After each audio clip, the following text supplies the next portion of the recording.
Black Star Network is here. I'm real revolutionary right now. Support this man, Black Media. He makes sure that our stories are told.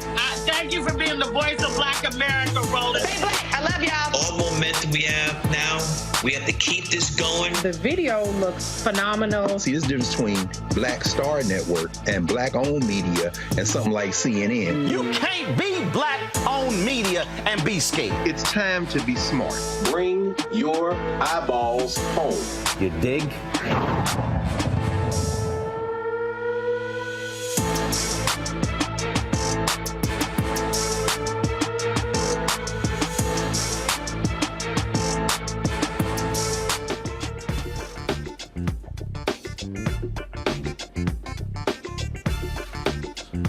Today is Friday, December 8th, 2023. Coming up on Roland Martin Unfiltered, streaming live on the Black Star Network. A South Carolina deputy is out of a job and facing criminal assault charges for punching a black man in the face multiple times during an arrest. We'll talk with the legal team for Rashard Duncan. A Texas family is still waiting for answers about how their loved one died while working as a correctional officer assisting in an inmate extraction. Jovian Motley's family attorney will join us. The overall unemployment rate took a dip in November, but for black men, it jumped more than a point. We'll talk to an economist about the numbers. Also, I sat down with the author and founder of the Young Turks, Cenk Uygur, about his new book, Justice is Coming, how progressives are going to take over the country and America is going to love it. Yeah, it got a little hot in this conversation. It is time to bring the funk on Roland Martin Unfiltered on the Black Star Network. Let's go. He's got it. Whatever the biz, he's on it. Whatever it is, he's got the scoop, the fact, the find. And when it breaks, he's right on time and it's rolling. Best believe he's knowing. Putting it down from sports to news to politics. With entertainment just for kicks, he's rolling. It's on go, y'all. It's Roland Martin, yeah. Rolling with Roland now. He's funk, he's fresh, he's real, the best, you know he's Roland Martin now.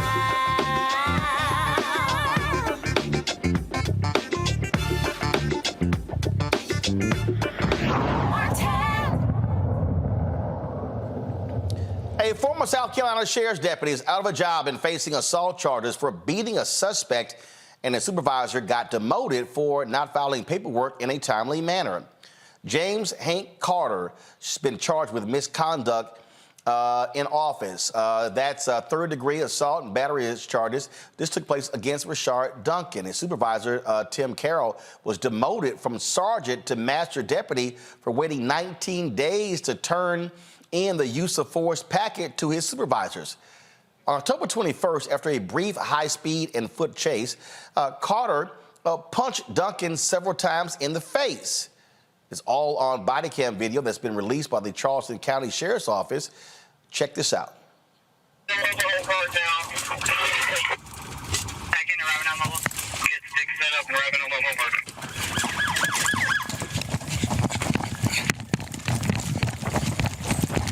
Hey, you done, son? Get out. Get the fuck down. Get out. Get the fuck down, dude. You think I'm fucking playing? Quit reaching in your fucking waistband, dude. Quit reaching in your waistband. You think I'm messing with you? You got a gun? You got a gun? You don't know? No. I got him. I'm back here.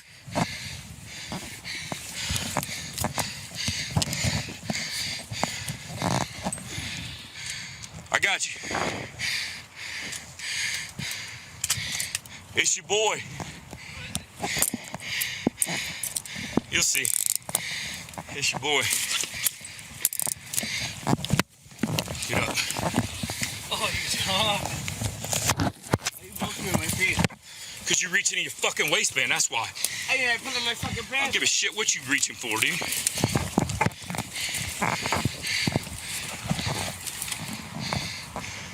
Negative, just one person.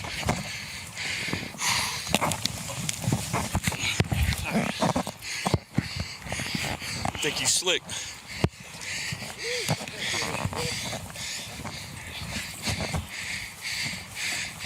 Enjoy that little nap. Oh, joining me from Rashard Duncan's legal team in North Charleston, South Carolina, attorney Marvin Pendervars and investigator Kevin Hollingshed Sr. Glad to have both of you here. So, first off, there was a car chase. What happened here? Why were they chasing him? Well, first off, thank you for having us on this evening, Mr. Martin. So I'll tell you exactly what happened. There was a high-speed chase that took place with Mr. Duncan. There were some sheriff's deputies from Charleston County on October 21st of this year that were chasing him. Ultimately, that high-speed chase led to Mr. Duncan getting to his home near his residence, where he then left the car, fled on foot. This particular deputy, former deputy Carter, pursued Mr. Duncan on foot. At some point, Mr. Duncan had positioned himself in a position of surrender. He was on his knees. He had his hands down by his side, essentially saying, "I give up, I surrender." But notwithstanding that, this deputy continued and assaulted him, as you saw in the video. Grabbed him by the neck, punched him in the face, threw him to the ground, and continued to hit him in the face with closed fists about 8 more times. And so clearly he's punching him because he's pissed. It's not like he needed to punch him to subdue him.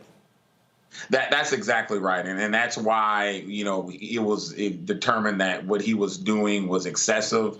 He was fired once it came to light. But what he did was certainly excessive and over the top and not necessary to subdue him or to gain control of the situation. Have y'all uncovered any other actions by this officer, by this former officer, his supervisor? Absolutely. And actually what's come out is this particular deputy not only had a history with Mr. Duncan, which shows that there was some personal animus that he had already had toward this particular suspect, and he was essentially a ticking time bomb, but he's already been sued before. This deputy has had previous complaints filed against him for similar conduct. There was an incident where he essentially chased another young man, a black man, and assaulted him with his flashlight.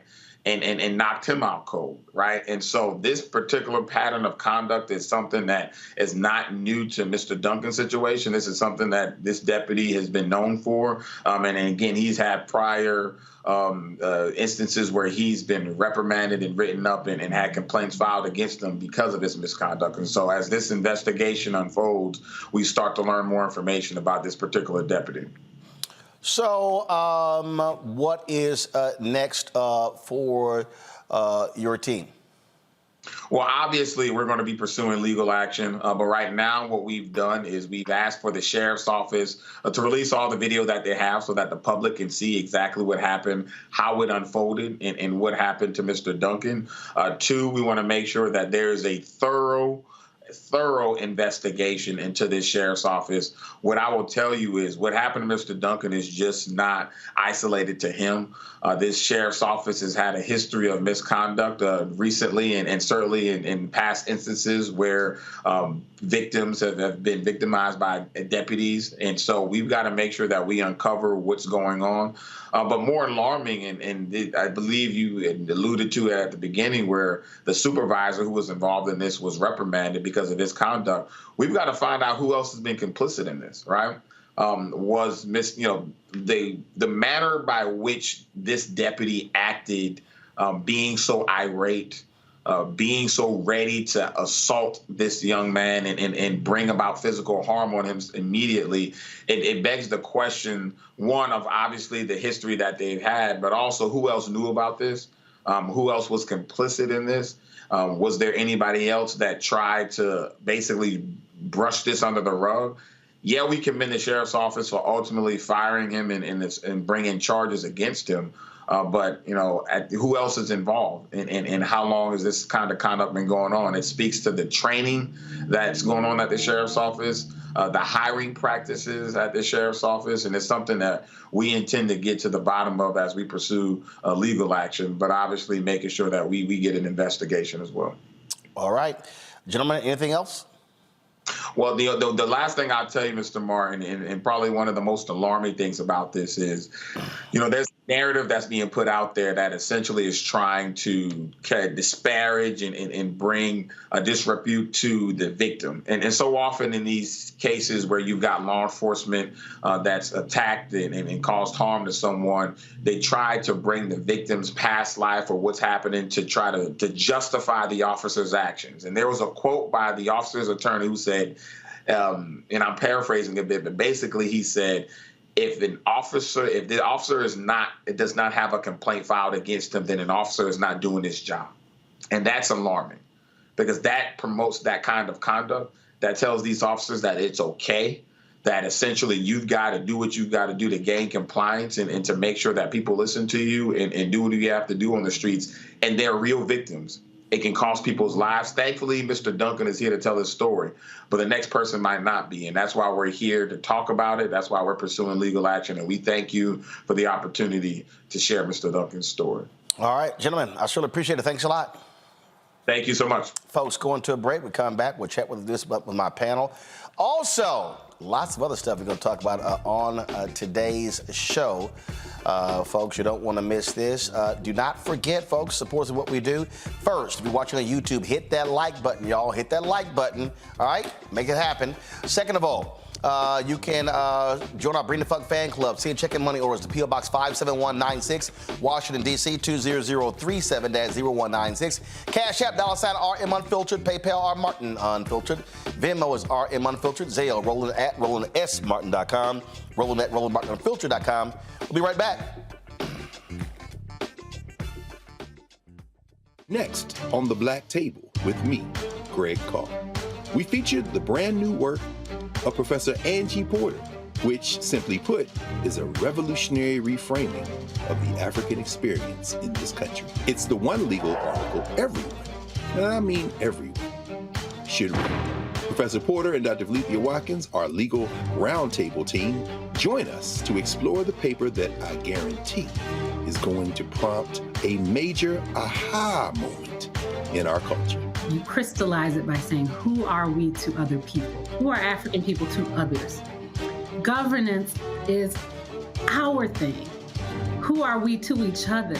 The structures we create for ourselves, how we order the universe as African people. That's next on The Black Table, here on the Black Star Network.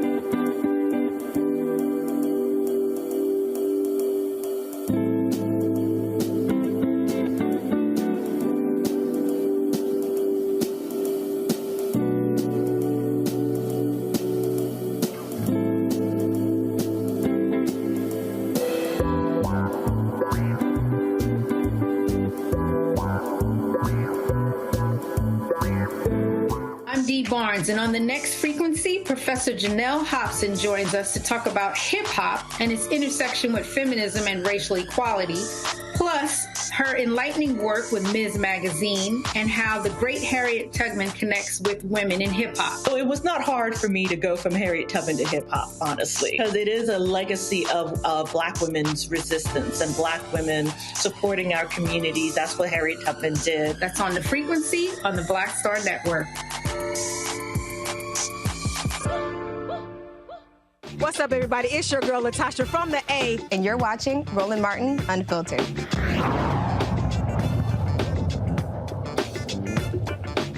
All right, folks, let's welcome our panel to today's show. Joining us is Michael Imhotep, host of the African History Network show out of Detroit. Monique Presley, legal analyst and host of Make It Make Sense with Monique Presley. Matt Manning, civil rights attorney out of Corpus Christi. I'm going to start with you, Matt. We see these stories constantly. And one, it's shocking this cop was actually fired. But here's part of the thing that we often see. A lot of times they get their jobs back as well. And I said it last night, and I'm going to keep saying it. Thank goodness there's video. Because in too many of these cases, they would have said, oh, he assaulted them, he had a gun, he pointed it at them, and everything like that. Yeah, that's exactly right. And I'm glad that they had video here, because here the account is not going to be really in question. I know that there is a question now about whether a racial epithet was used, but it sounds like I heard it. I'm not sure if y'all heard it when he said, I don't remember exactly what he said, but at some point he sounded like he used the N-word in referencing him. But in any event, I'm glad that there's video. What I'm hoping for here is that there is an actual civil judgment, because what you find sometimes in these circumstances is really one of two things. Either the county will say he was acting on his own, we're not going to indemnify him, we're not going to cover his damages, or they'll recognize the right thing and they'll actually pay for the damages. So I'm hoping that's what happens here. But, you know, this happens every day, recorded and unrecorded. And to your point, I mean, I've had crazy cases where officers have done things just as bad or worse and not only gotten their jobs back, but gotten back pay. So some of that is the unions and what they negotiate in these contracts. And to that end, I would say, really, this is why legislation is important. Not only legislation relating to qualified immunity, but also legislation requiring, for instance, if you have a deputy working for your county who does something like this while on the clock, you don't get out of paying for it. What happens a lot of times in these cases is they separate themselves from the deputy and find a way to say that the county's not liable because of the current state of our civil rights laws in this country. And until we have that institutional fix in Congress, we're going to continue to have the problems that I have every day when I prosecute these cases. But until Congress fixes this, Monique, you have an aggressive Department of Justice Civil Rights Division that hopefully in this case, you're going to have the DA do their job and prosecute this guy.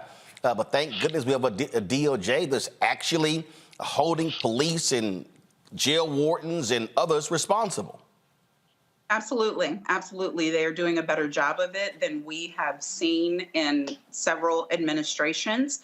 And I admire that job that they are doing. This case, as the attorney who you interviewed said, this is not isolated. It's very obvious, not just from the manner in which this one officer was conducting himself, but he's on a live line. Everybody can hear what's being said. Everybody knows what he's doing. When they come around, nobody's trying to stop him. It's a climate, it's a culture, it's a way of training, which to me is different than lack of training. It's a way of training that is unnecessarily aggressive. The one part that I do believe is a concern that they will use in the defense of the case is that it seems like the suspect who was being apprehended acknowledged that he was doing some reaching. I couldn't hear what he said about what he was reaching for, but that will end up at the front of the defense of this officer's actions. This also, I'm always trying to say, Michael, voting has consequences. Yes. And when people out here, they go, well, I'm not seeing this, not seeing that. Look, I totally understand the folks who are upset that the George Floyd Justice Act did not get passed. But let me also remind people that bill that passed by Congress only applied to federal. Correct. Federal, not state. Yes. When you look at prisons, 90% of the people who are in prison are in local and state jails. 10% is in federal. And so what you have to have is, if people are sitting here only looking to Biden and Harris, hey, where's the bill? No, what they should be demanding to their governors and their state representatives, state senators, where are your bills, city councils? How are you changing the negotiations to make sure these things don't continue to happen? Sustain. Yeah, I totally agree. This is something I've been saying. This is why, we need to go back and read the U.S. Constitution, because unfortunately people don't understand the division of government. The majority of control over policing is not at the federal level. It's based at the state and local level because of the 10th Amendment to the U.S. Constitution, which gives states rights. So even though the George Floyd Justice and Policing Act, would have been powerful, and we still need to push for that, there's a lot that we can do at the local levels. You have to vote for state legislature. You have to vote for governors as well, is at the city council. But at the other point that gets oftentimes left out of this conversation, Roland, is that right now across the country, there's a nationwide shortage of police officers. You've dealt with this here on the show. You've had police experts on, former police officers as well. So even though I'm in agreement with everything that's talked about here today, but at the same time, this is a huge opportunity for African Americans to seize power in these police departments and apply to these police departments and become the type of officers that we say that we want to see at the same time. Oftentimes we hear reports come out every now and then that say white supremacists have infiltrated the police department. I've said that's a lie. White supremacists have always been in the police departments. I'm a historian. You cannot find a time in the history of this country when white supremacists have not been in the police departments. I say African Americans should also infiltrate the police departments and seize power, because we have people matriculating out, we have people going into other professions. So this is also, in addition to everything, in addition to legislation, is a grand opportunity to seize power in these police departments as well. Indeed. All right, folks, hold tight 1 second and go into a break. We come back and update on what happened today in the Jonathan Majors case out of New York City. Also, we'll talk with the Texas family demanding answers for why their loved one was killed during a prisoner extraction. You're watching Roland Martin Unfiltered right here in the Black Star Network.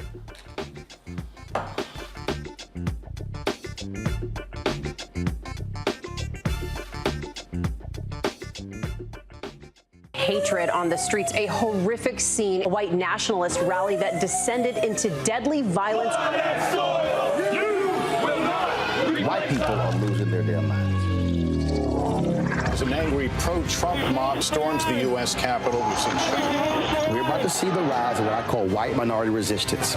We have seen white folks in this country who simply cannot tolerate black folks voting. I think what we're seeing is the inevitable result of violent denial. This is part of American history. Every time that people of color have made progress, whether real or symbolic, there has been what Carol Anderson at Emory University calls white rage as a backlash. This is the rise of the Proud Boys and the Boogaloo Boys. America, there's going to be more of this. Here's all the Proud Boys, guys. This country is getting increasingly racist in its behaviors and its attitudes because of the fear of white people. The fear that they're taking our jobs, they're taking our resources, they're taking our women. This is white fear.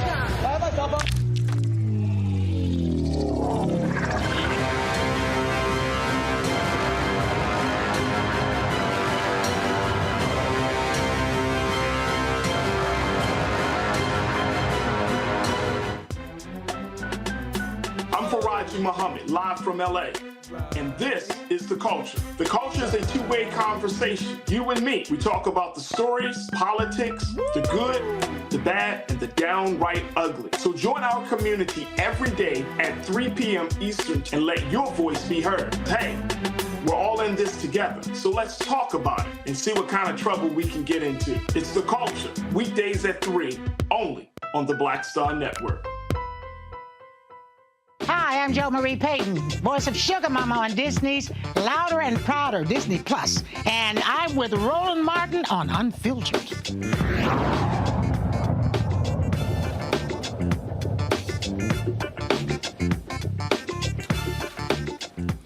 Today was the fourth and final day that the ex-girlfriend of Jonathan Majors testified in his misdemeanor assault trial there in New York City.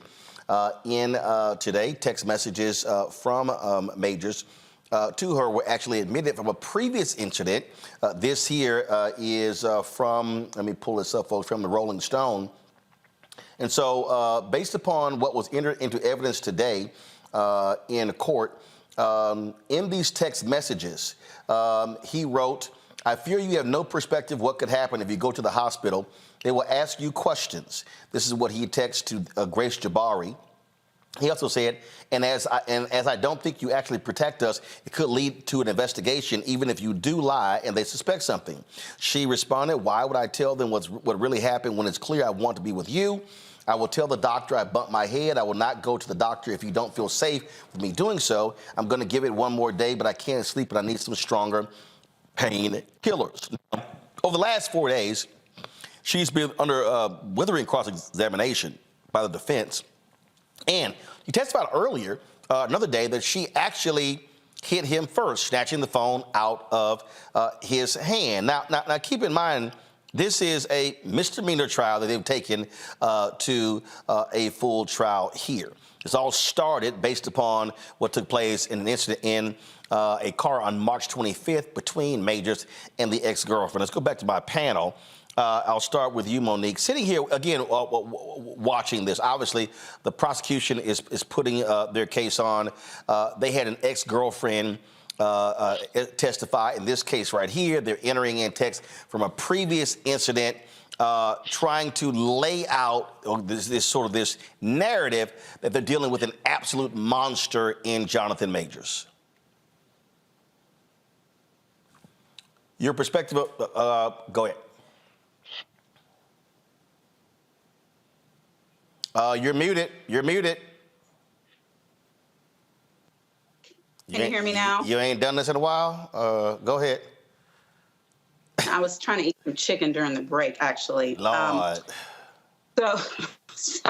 So I just heard the issue about the text messages, and I think what I will say overall is that the prosecution, from the beginning of filing the case through the opening statements up until these days of testimony, has been trying to cast this defendant as the big, scary, evil black man, the boogeyman, and hope that there is smear enough to erase the actual facts of the case, the actual timeline of the case, the actual facts of how the rift between them started.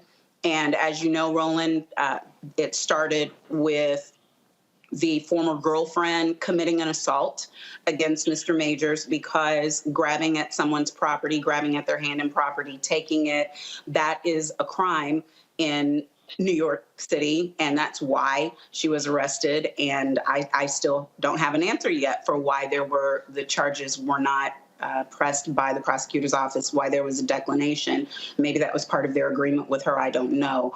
But in general, the way that the prosecution has handled this says to me that they fear their case is not strong enough on its own, and they need to color and taint all things about the defendant, Mr. Majors, in order to be successful. Your assessment, Matt? So first, I think Monique is right in all respects. And I thought about this. So what the viewers probably need to know is, I don't know how it works in New York, but at least in Texas, and I would imagine a lot of jurisdictions, in domestic violence cases, you can put on evidence that's not germane to the exact issue if you're trying to show the relationship. So in Texas, we would call this 404B evidence, where a judge would say you can put on evidence of damning text or something else that shows the complexity and the nature of their relationship. Monique is exactly right. This is what prosecutors are trying to do. They're trying to use extraneous stuff to show that he's a big bad boogeyman. I will say, though, from a defense standpoint, I actually think this can still be leveraged, because if the question is her credibility, right, and her willingness to either be dishonest or to lie, then if there are text messages where she's showing that she's willing to engage in that, it at the very least should cause the jury to question whether the version of events as it relates to this discrete issue is really what she said happened, or whether they have a reasonable doubt. And while, if I were defending him, I would be concerned about how these texts may look to some extent, I might also think that it could be leveraged, because it's very clear that there were assaultive behaviors on her behalf, and that it's not as simple as he allegedly assaulted her and it's that it. There's a lot more to it. So I would think that that's why the defense, subjected her to a withering cross-examination for 7 hours. And you got to consider the overall context here is they only need one person on that jury to hang up. One person keeps him, not being found guilty. So one person having a reasonable doubt is enough to keep him convicted. Michael, your thoughts? Roland, I was reading through this article on from people.com dealing with this, and I've been following the trial a little bit. I remember when these allegations first came out, even before this went to trial. However this turns out, this doesn't look good for Jonathan Majors, one. And two,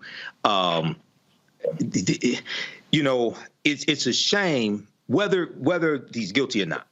It's a shame when you have an African-American man who has his career derailed by either actions he did or allegations about what he did and turns out not to be, not to be guilty. So we'll see how this turns out. These text messages don't look good. It gives the impression of some type of cover up or something like that. But we'll see how this turns out. But I saw his trajectory of his career going this way, going up, and then this happens, and then he's going down.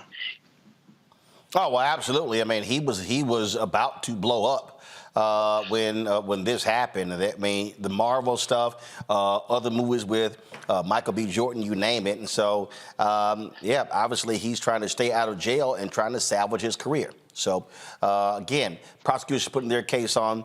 We'll see what happens when court resumes on Monday. Got to go to a break. We come back. We're going to talk with Texas family who's trying to get answers. Why did their loved one, a jail guard, how did he die? When 5 officers went into a unit to extract an inmate, but only one person came out dead, and that was his brother. We'll discuss it next on Roland Martin Unfiltered right here in the Black Star Network. When you talk about blackness and what happens in black culture, we're about covering these things that matter to us, speaking to our issues and concerns. This is a genuine people-powered movement. There's a lot of stuff that we're not getting. You get it, and you spread the word. We wish to plead our own cause.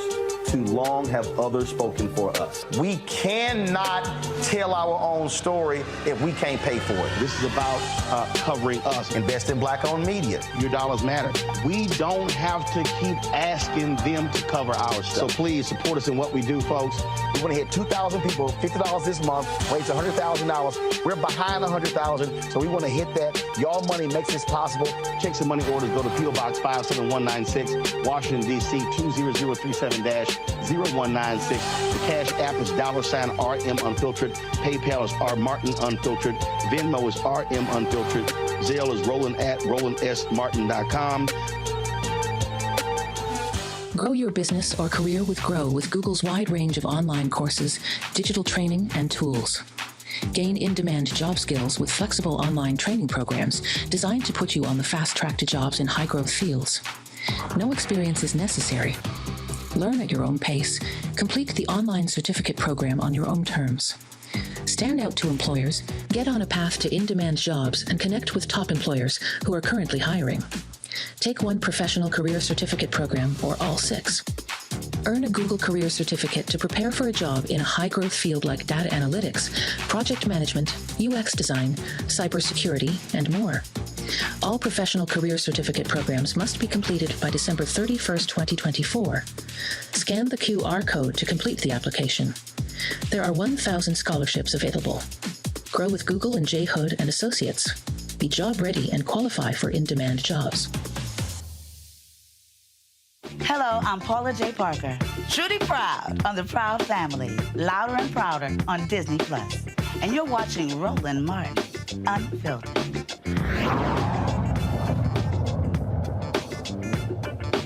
A Texas family is demanding answers about how correctional officer Jovian Motley ended up dead when trying to perform an inmate extraction at the Wainwright prison. According to the Texas Department of Criminal Justice, the 27-year-old died on November 13th after working on a 5-man extraction team tasked with restraining an inmate. Earlier this week, Motley's family viewed the video footage of the incident but said they still need answers. Joining us now is the Motley family attorney, Justin Moore. So, Justin, what did y'all see on this video? So what we saw in the video wasn't much at all, which highlights a huge, important issue that we have in our jails and prisons here in Texas currently, which is when these 5-man extraction teams go in to, in a sense, raid a cell, these officers aren't wearing body cameras to make sure footage is being captured. So what we saw on Monday didn't provide us any answers into how Jovian Motley died. If anything, it created more questions. So, I got an email from the family about this, and they said, look, they hadn't been getting anything from Department of Corrections. Well, up until this past Monday, that was the case. So the Department of Corrections, they have not been transparent about what happened to their son, and they've been giving the family the runaround. I think now, as soon as Monday came by, they heard the outpouring of support from the community. So really, they realized that their feet were against the wall, or their backs were against the wall, and they actually needed to start providing some type of answers to this family in regards to what happened to Mr. Motley. I'm confused. He was one of their employees. They're treating him like he was one of the inmates. That's the curious part about it, right? You have this young black man who was an employee who's now being treated like he's an inmate. This family has been, they've been embarrassed by the Texas Department of Criminal Justice. They've been, given the runaround at every turn when it comes to them asking for questions. Even on Monday, when we showed up to the Texas Department of Public Service to view this video, they made this family wait for hours in a waiting room. They were denied giving access to their immediate family and supporters to view the video. Things that you wouldn't suspect a law enforcement officer who died in the line of duty, you wouldn't expect their family to have to go through. It really raises questions about how does the Texas Department of Criminal Justice treat its black workers, its black staff members, its black corrections officers, in comparison to the officers that are actually white. I would submit to you that there is a disparity in treatment here, and unfortunately, it's coming out to bear with this family. But nevertheless, we're going to keep on fighting, and we're going to get to the bottom of why Jovian Motley and his family are being treated as less than. The fight continues. And they haven't given you any real answer as to what happened? No. They've given us grainy, I think it was handheld camera footage that has no real answer provided to it. What we do know, though, which is through circumstantial evidence that has been gathered through our own investigation, is that the lieutenant that ordered this 5-man cell extraction had an ongoing relationship with this inmate in which they were, not seeing eye to eye, so to speak. This inmate had been asking for relief for 3 days. The inmate makes claims that they weren't feeding him properly. He makes claims that he needed to be in a mental health ward as opposed to being on that particular floor in the jail. And he was making valid complaints to this lieutenant, and the lieutenant just got fed up and he ordered a 5-man cell extraction that I fully believe could quite possibly be a civil rights violation. So not only did this lieutenant get pissed off at this inmate for asking for things that he so desperately needed, he decided to use the corrections officers in this facility as a tool for his outrage against this inmate. And unfortunately, we have a corrections officer who lost his life due to the fact that a lieutenant cannot keep his ego in check. So I do think, if there is a cover-up, that's the basis of it. It emanates from this lieutenant abusing his power and using his staff members, his employees, as instruments and tools for his abuse of power. Questions for the panel. Michael, you first. All right, attorney. Thanks for coming on. And this is definitely a tragedy. This was Jovian was a 27-year-old brother. Just curious, I know as you try to get more details in this case, oftentimes when we talk about, say, prison reform, things like that, we don't talk about creating safer environments for the prison guards. Has there been any talk in the state of Texas, as well as maybe behind this tragedy or previous ones, about instituting safer measures to protect prison guards as well? Well, anyone in the state of Texas knows that, the hiring in our prisons is underwhelming. Right? Our prisons are chronically understaffed, and it's putting those that are actually working there in increased danger. So that's one. Two, the fact that we have these cell extractions and the officers aren't wearing body cams. Now, the body cams aren't going to make officers safer, but when it comes to issues like these, when an officer, gets injured or loses his life, we can pinpoint how that happened. The fact that neither of these officers wore body cam, we don't know what happened. We don't know if it was the inmate that killed this young man or if it was another officer who accidentally killed an officer, right? We don't know. And I think the way that we can get to the bottom of this and to ensure that we can start putting policies and procedures in place to not only protect our officers, but also protect our inmates who need protection as well. Yes. We need our officers wearing body cams throughout our state facilities here in Texas. All right, thank you. Monique? What was the cause of death? So we're still waiting for autopsy results. But what was You're waiting for the family's autopsy, or you're waiting for the autopsy that was done by the government, by the correctional department? The correctional department, they have an autopsy that is pending. The family is getting an independent autopsy. As of right now, we haven't gotten any results yet. What has been preliminarily reported to the family is that there was asphyxiation, but there's no signs of strangulation. What we have been talking with the special prosecutor that has been investigating this case is he is investigating this inmate for choking out Mr. Motley. But what we do know is that there is an evidence of strangulation, which creates an even greater cloud as to how this young man died. So the autopsy, the autopsy will either corroborate that he was strangled to death, or it's going to create more questions that we need to get answers to into how did he die due to asphyxiation if he wasn't strangled. So it's been since November 13th, I'm assuming. So you don't have that autopsy. Has the second one been done yet? So the second one can only be done after the county does theirs. Yeah. I mean, but they've got to be finished, right? You're waiting on a report, but I mean, so they're holding on to his body, is what you're saying? Correct. Well, no, Mr. Motley was buried this past weekend, but they're holding on to his vital organs. Gotcha. Matt? Well, first, let me say I actually learned about this from your Instagram page, Justin. So thank you for the work you're doing. And thank you for running for Congress. We need you to represent us here, brother. But my question to you is there a workman's comp angle to this? What has TDCJ said about their responsibility to the family, considering he passed away in the line of duty? That's what I'm interested in. What have they said about, what his family's entitled to in that respect, if anything? Yeah, not to get into attorney-client privilege, but there is a workman's comp angle, but there's also a gross negligence angle as well.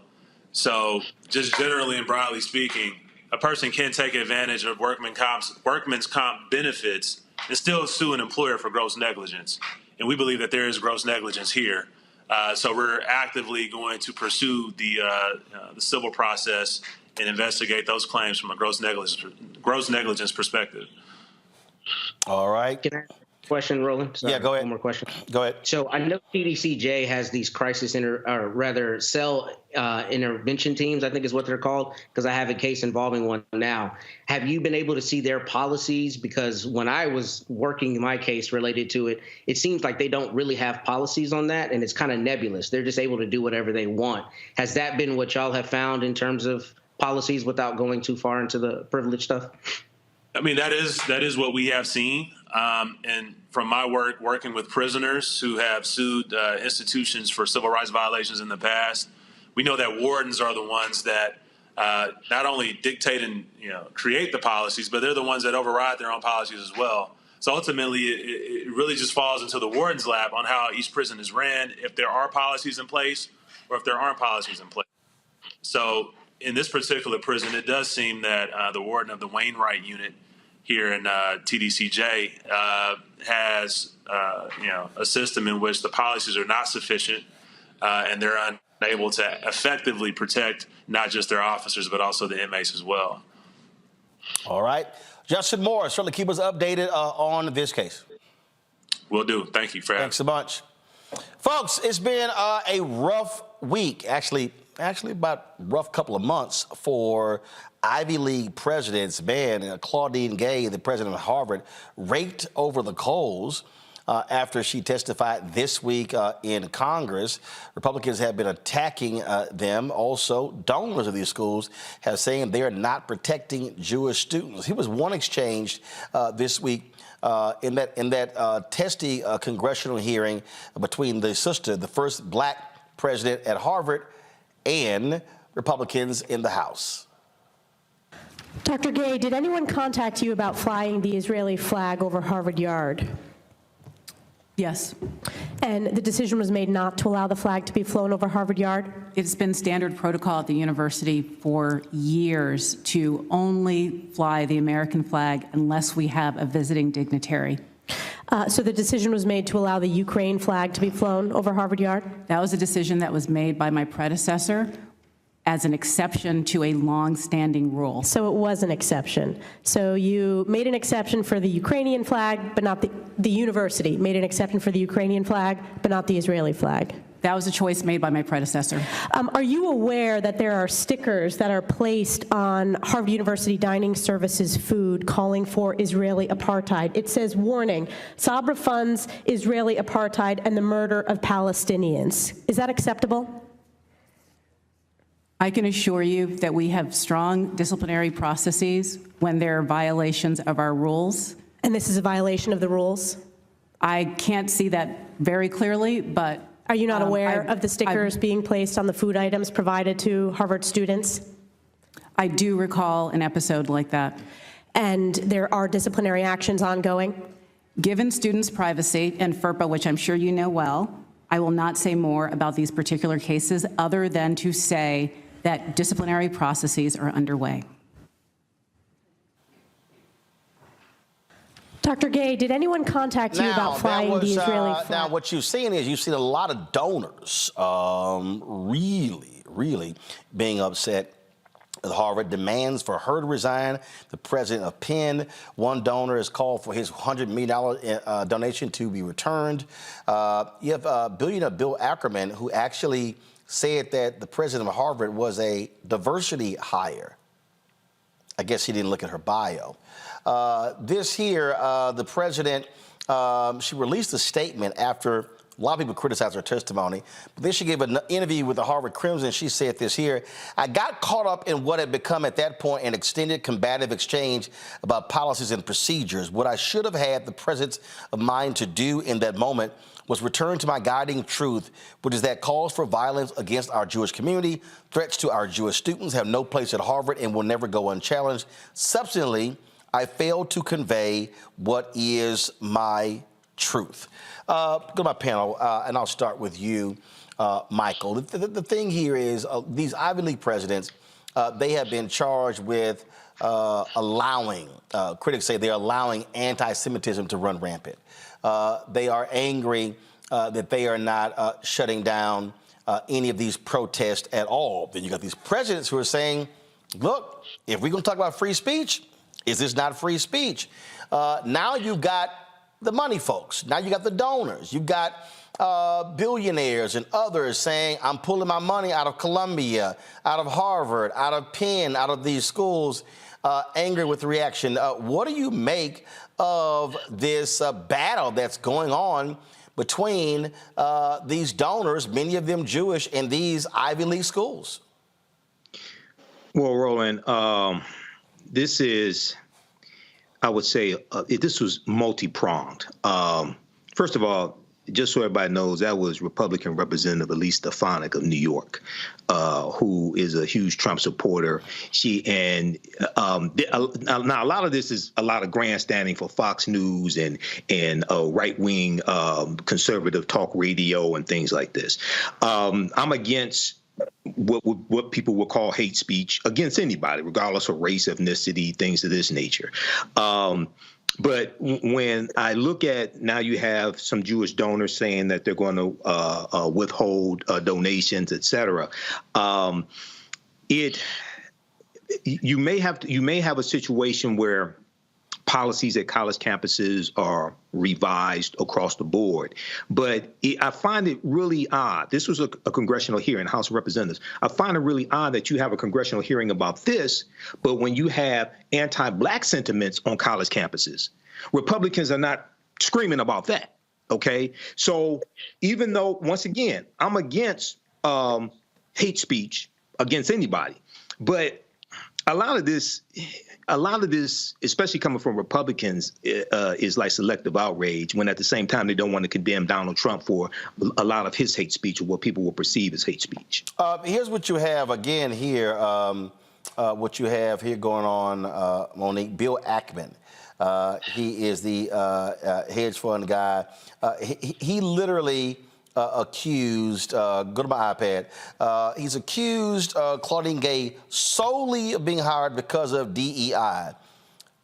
Now, this is quite interesting when you talk about, he's also calling for these other presidents to resign, and then, he talked about, oh yeah, she was hired because she was black. He goes on and on and on.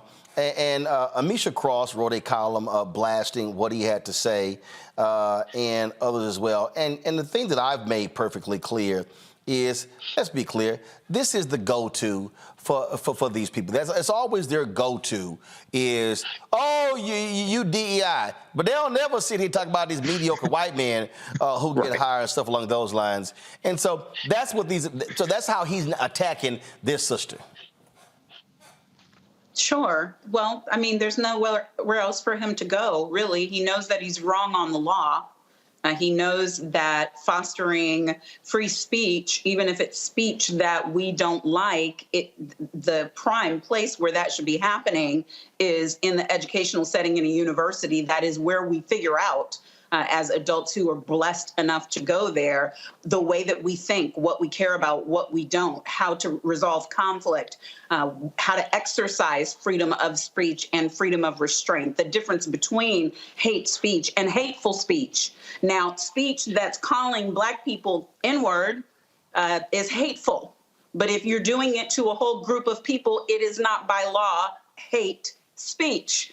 So that is the same for people who are Palestinian. That's the same for people who are Israeli. That's the same for people who are Chinese. It's all the same. There are things you can say broadly about a group of people, and it would be hateful and horrible and immoral. It would be all of the things. What would it not be? Criminal.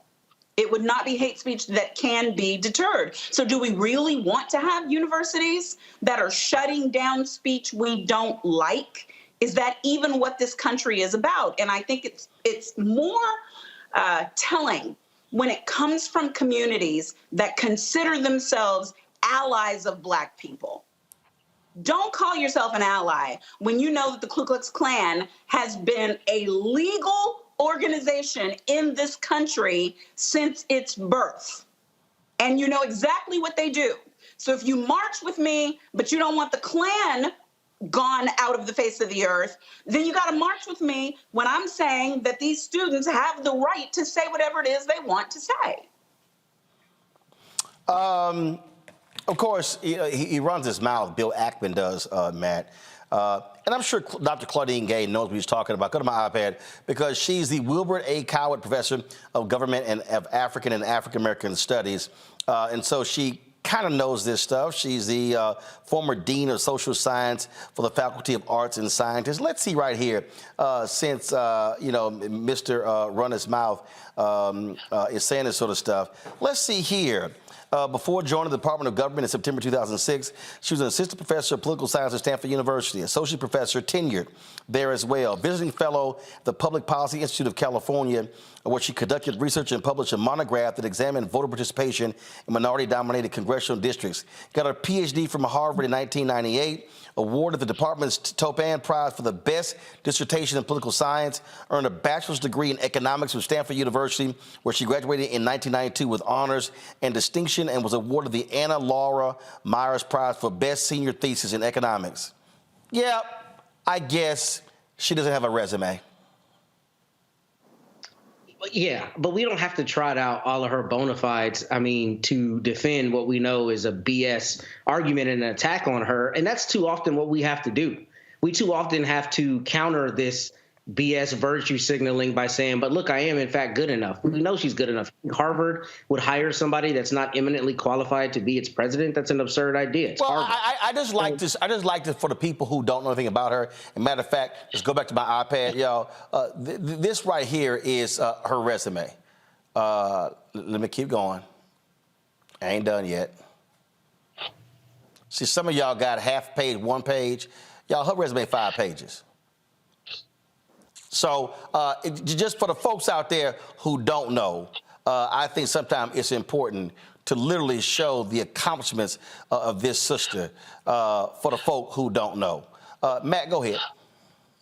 No, and I'm glad you're doing that because it's important to show the breadth of her experience. But what I'm saying is we don't have to do that, right? Because she's where she needs to be and she's eminently qualified. But beyond that, you know, it's just virtue signaling, number one, where people want to show how much they support Israel in this conflict and how much they think you are a pariah for not openly doing so. I will say from a nuanced perspective, I am surprised that these presidents did not take a both and approach where they say, yeah, we soundly decry anybody making any, you know, calls for genocide, but also say that, you know, people are entitled to the free exchange of ideas. I mean, university presidents, not to be cynical, but a lot of them are politicians, right? Because they live and die by the big endowments and the money that comes in, and they operate in a more political space than people in other administrative capacities. So I'm surprised they didn't just draw that line in the sand. That seems to be the easier course.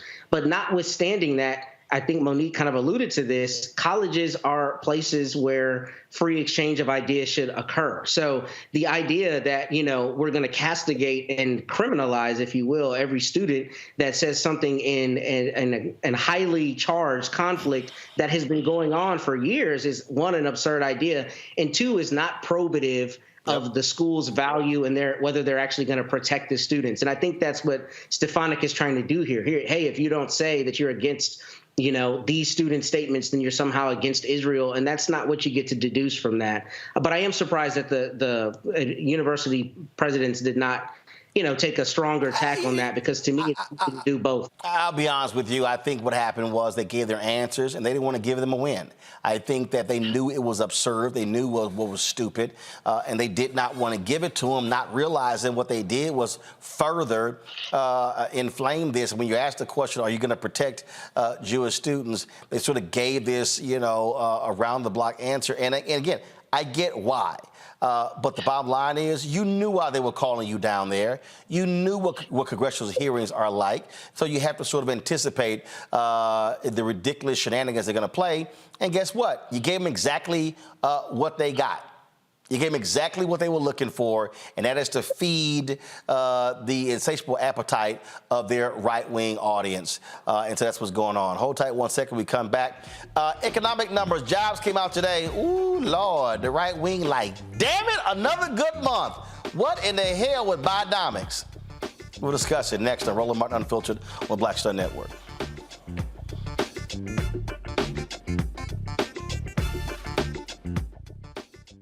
Hi, I'm Dr. Jackie Hood Martin, and I have a question for you. Ever feel as if your life is teetering and the weight and pressure of the world is consistently on your shoulders? Well, let me tell you, living a balanced life isn't easy. Join me each Tuesday on Black Star Network for a Balanced Life with Dr. Jackie.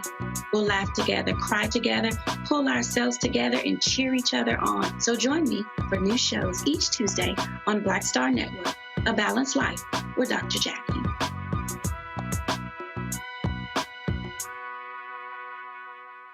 On the next Get Wealthy with me, Deborah Owens, America's Wealth Coach, you are going to learn why so many Black women are starting their own businesses. Black women's earnings have declined, only 58 cents to the dollar of what white men earn, and that's why we're starting businesses. Our next guest, Dr. Avis, is going to show you the first step toward reinvention and scaling your business to 7 figures and beyond. What I teach my clients to do, which has led to great revenue leaps with them, is to really hone your focus on one primary high-ticket offer. That's right here on Get Wealthy, only on Black Star Network. Hey, it's John Murray, the executive producer of the new Sherry Shepherd Talk Show. This is your boy, Earthquake. And you're tuned in to Roland Martin Unfiltered.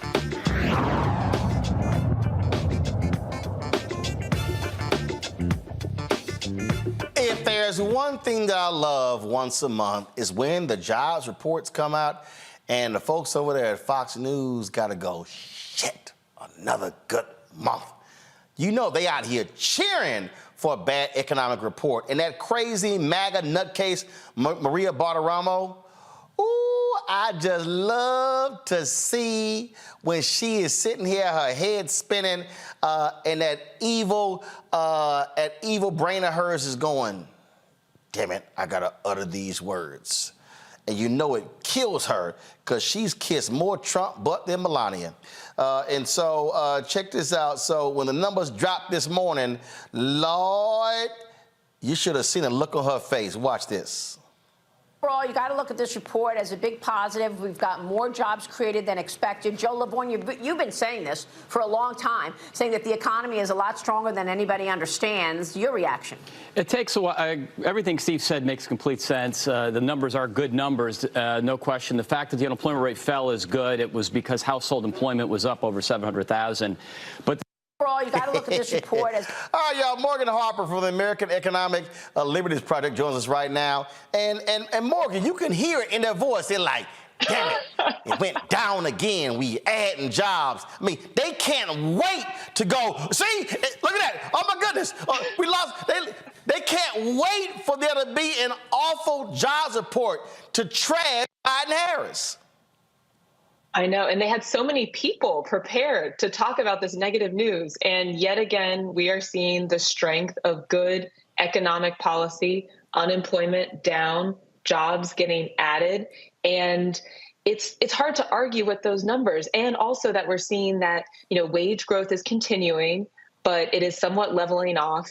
And inflation's going down, so that means consumer purchasing power is increasing. So much still to address, but yeah, there's no denying that even the Fox News hosts and guests can't ignore that these are positive results right now. 199,000 jobs added, overall unemployment dropping 0.2 of a point.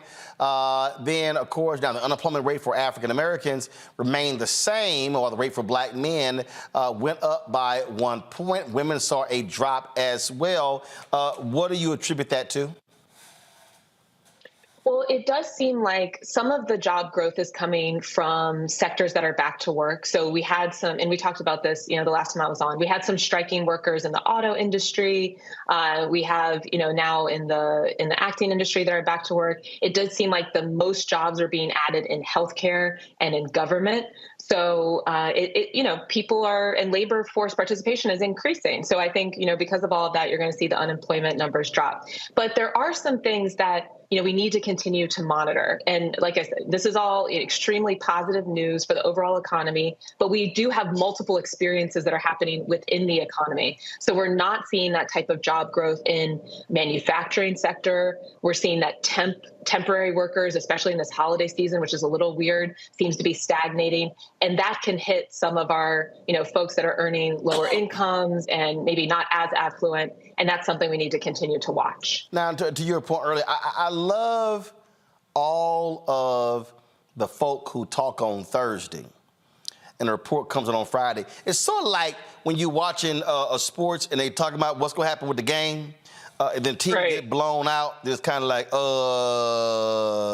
damn, I don't even know what happened there. This was CNBC just yesterday. Tomorrow morning, we get the big November jobs number, and it could show a slowing jobs market, but don't take our word for it. Let's take it to our next guest, whose company uses AI to predict things like the job market numbers. Remember, we had him on last month, and they successfully predicted the jobs report being better when we spoke to him about it. Let's bring back in Zeta Global CEO David Steinberg. David, yeah, you could smile, take the victory lap, but one is not a trend. One, like when the Pats cover and hit the over tonight, that doesn't mean they're a good team, but they will. But that aside, David, you guys nailed it last time. What are you seeing this time for tomorrow's jobs number? So it's a very different picture from the last time we were here. We think not only are obviously the public projections are for it to come in lower, we think it's going to be even lower than they expect. So we think they're going to be we think unemployment's going to be worse than 3.9% higher. Now, the street might prefer that at this point, but we think unemployment will be higher than 3.9. We think the job market is cooling faster than the market even expects it to. And we're seeing far less job creation than we have in prior months. So we're definitely seeing things start to cool pretty quickly. Tomorrow morning, we get the big... Y'all might want to throw that bullshit AI out, Morgan, because clearly that algorithm needs a reboot. It does appear so. AI does not have all the answers, and this jobs report is clearly an example of that. Yeah, and so interesting that also they were predicting that somehow job security was going to be an issue. You know, in interviews that were happening after these reports came out with business owners, they're saying, hey, look, this is a good time to hold on to the workers we have. We've given them raises. It's really tough, you know, it can be really tough to find the right people. So let's stick with our current situation here. So quite the opposite from these predictions that you were showing on CNBC. See, here's why. And also, because there was something that he said in there, and I'm sure you caught it, when he said, oh, we predict it's going to be 3.9 or higher, which the street wants. This is what people watching and listening to understand.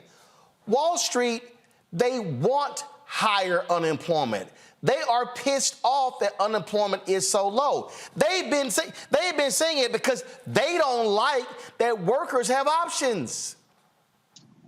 Absolutely. I mean, we have seen a generational shift in the bargaining power for workers. And yeah, that absolutely drives, dominant corporations that are used to holding all of the chips crazy. I mean, the other interesting thing about all of this is, the stock market rallied based on this news. So, the key demographic of folks who are watching CNBC, who are usually buying into all these narratives, the only indicator they tend to care about is the performance of the stock market. And that also is very positive. We'll go to my panel next with questions. Here's why I believe, and I was seeing all these different tweets, and they were talking about we don't understand why the economy is doing so well, but people think differently. I'm going to tell you why, Morgan, because all we hear is doom and gloom on mainstream news. If gas goes up, every damn assignment editor is sending a crew out to a gas station doing a live shot. Look how high gas is. It's down, 60, 70 cents? You never see the live shot going, wow, look how much lower gas is. They don't do that. And so I fundamentally believe, remember, we heard for a whole damn year, recession. Amazon cut jobs. They're cutting jobs. Goldman Sachs, recession is coming. Recession. Here comes a recession. Get ready for a recession. I mean, it literally was for a whole year. Recession. Shit, what a recession. Recession. Damn it, what a recession. A recession. Here it comes. Recession. Damn it, where is this recession? And it never showed up. And so I think that's what has caused this whole thing in consumers' mind. Everywhere around them, it's doom and gloom. The economy sucks. Things are awful. Trump was great. Well, yes and no. And, and we've gone back and forth on this a little bit. I mean, I think you are absolutely right. There is a desire to create hysteria around the economic outlook. I do think certain people want the president to fail and they want his policies to be seen as unsuccessful. Absolutely. But I don't think we can deny the reality that for a lot of people, even in the midst of this strong overall economic performance, life doesn't feel like it's gotten much better. People aren't feeling like they're getting ahead. And that is due to, even though, inflation has gone down, prices are still quite high. I mean, we have, to your earlier point, we have big corporations that are trying to get away with breaking the law, we now are learning through some investigations that the government's doing, price fixing to coordinate on raising rental prices, through the algorithms that you're using. There was a lawsuit that showed price fixing among eggs. Yes. And so the government, the president can't solve or prevent corporations from breaking the law. But once they break the law, we enforce it and stop that behavior. But if there are big corporations out here that are just determined to try to suck as much money out of us as consumers, out of small business owners as they can, well, we need to be honest about that price gouging. And we have to have strong enforcement of the law to stop that, because that isn't going to, necessarily get just having inflation decrease, solve all that problem, make people like they have more money. And I do think that's going to continue to be a big focus for the administration is, all right, we're doing what we can to put money in people's pockets, but we need to now make sure that prices are coming down, that costs are coming down, and the corporations that stand in the way of that need to be held accountable. And to that particular point, to the iPad, this right here on CNBC. excess profits at big energy and consumer companies pushed up inflation, according to a report. Go to the panel. Matt, go. So, Morgan, first, good evening. Good to see you again. Here's my question for you.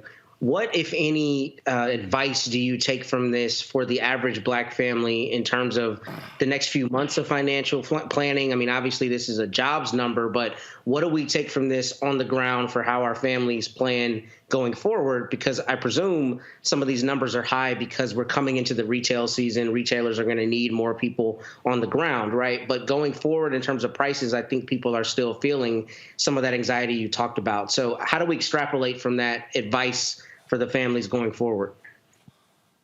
That's a great question. And, I do think that we still are facing a fairly uncertain future. So Roland's absolutely right. There is this desire to make it seem like recession's around the corner. Part of what's driving that is people aren't very good right now at predicting the future. And so I do think we need to be cognizant of that, right? Even with AI, yes. Yeah. Yeah. And, I saw something, I don't know if y'all saw this too, where it was like, think about only spending $100 per gift or for the whole holiday season. I was like, wow, I mean, $100, this day and age is not that much, but it is an interesting challenge for us to, be cognizant that there's this uncertainty ahead. What are ways in which we can, control our expenses, maybe save a little bit more would be part of my advice, though I'm not a financial advisor, because it could be, turbulent storms ahead.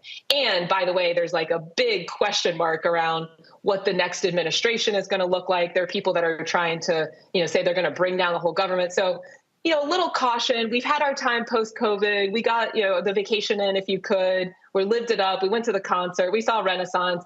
Maybe this is a good period to try to just store away a little bit of cushion if we can. Well, the American economy hates when people save because they're not spending. Go, Monique. Oh, absolutely. I am so glad you said we got Renaissance in. So we did have something. Yes, we did. So here's my question. Who are these people who are getting these jobs? And the reason why I ask is because, as Roland was saying, there's so much doom and gloom.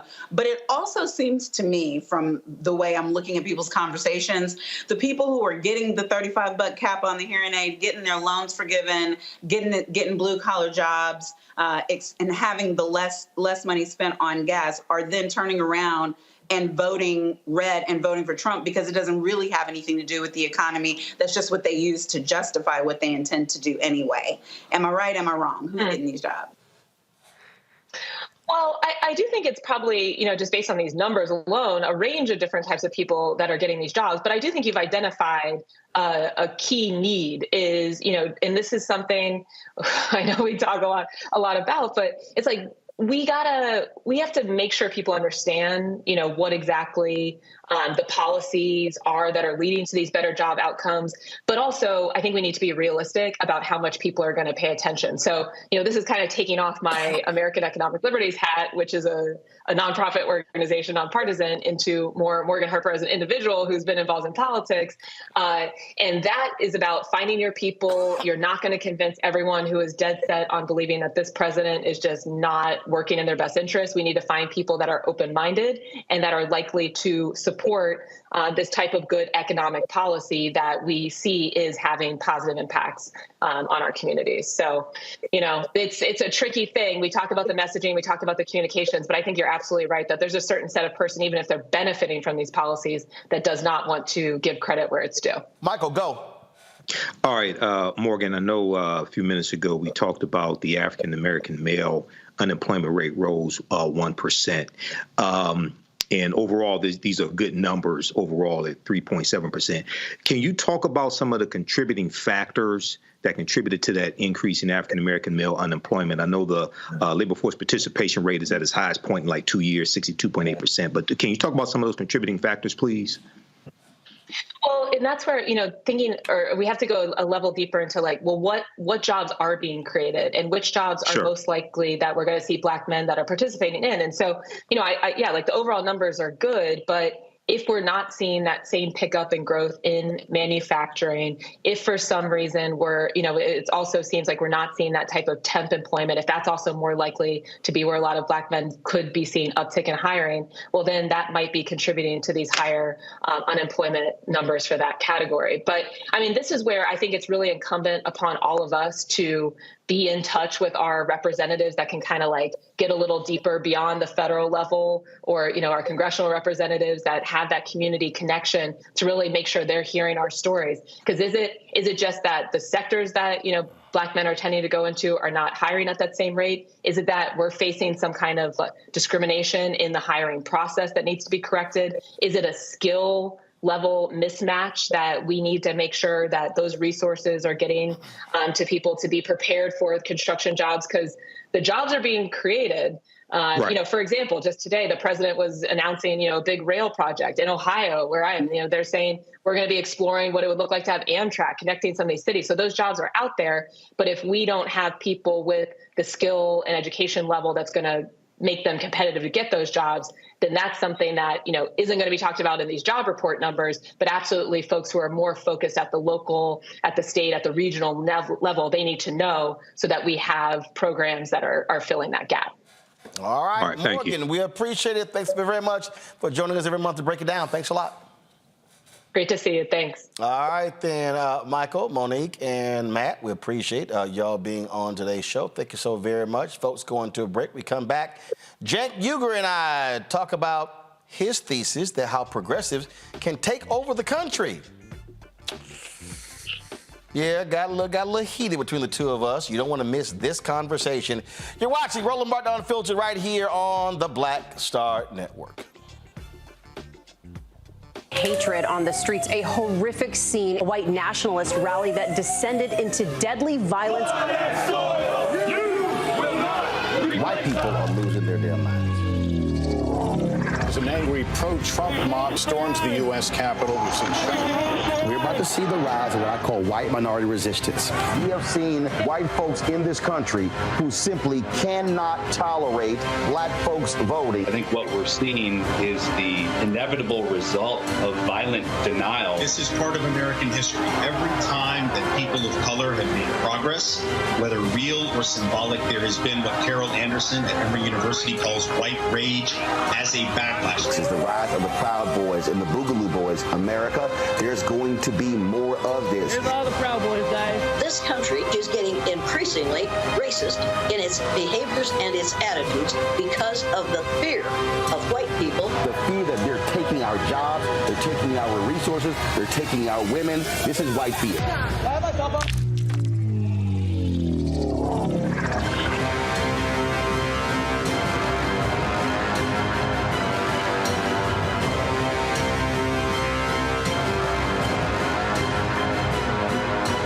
Hi, I am Tommy Davidson. I play Oscar on Proud Family, Louder and Prouder. I don't play Sammy, but I could. Or I don't play Obama, but I could. I don't do Stallone, but I could do all that. And I am here with Roland Martin on Unfiltered.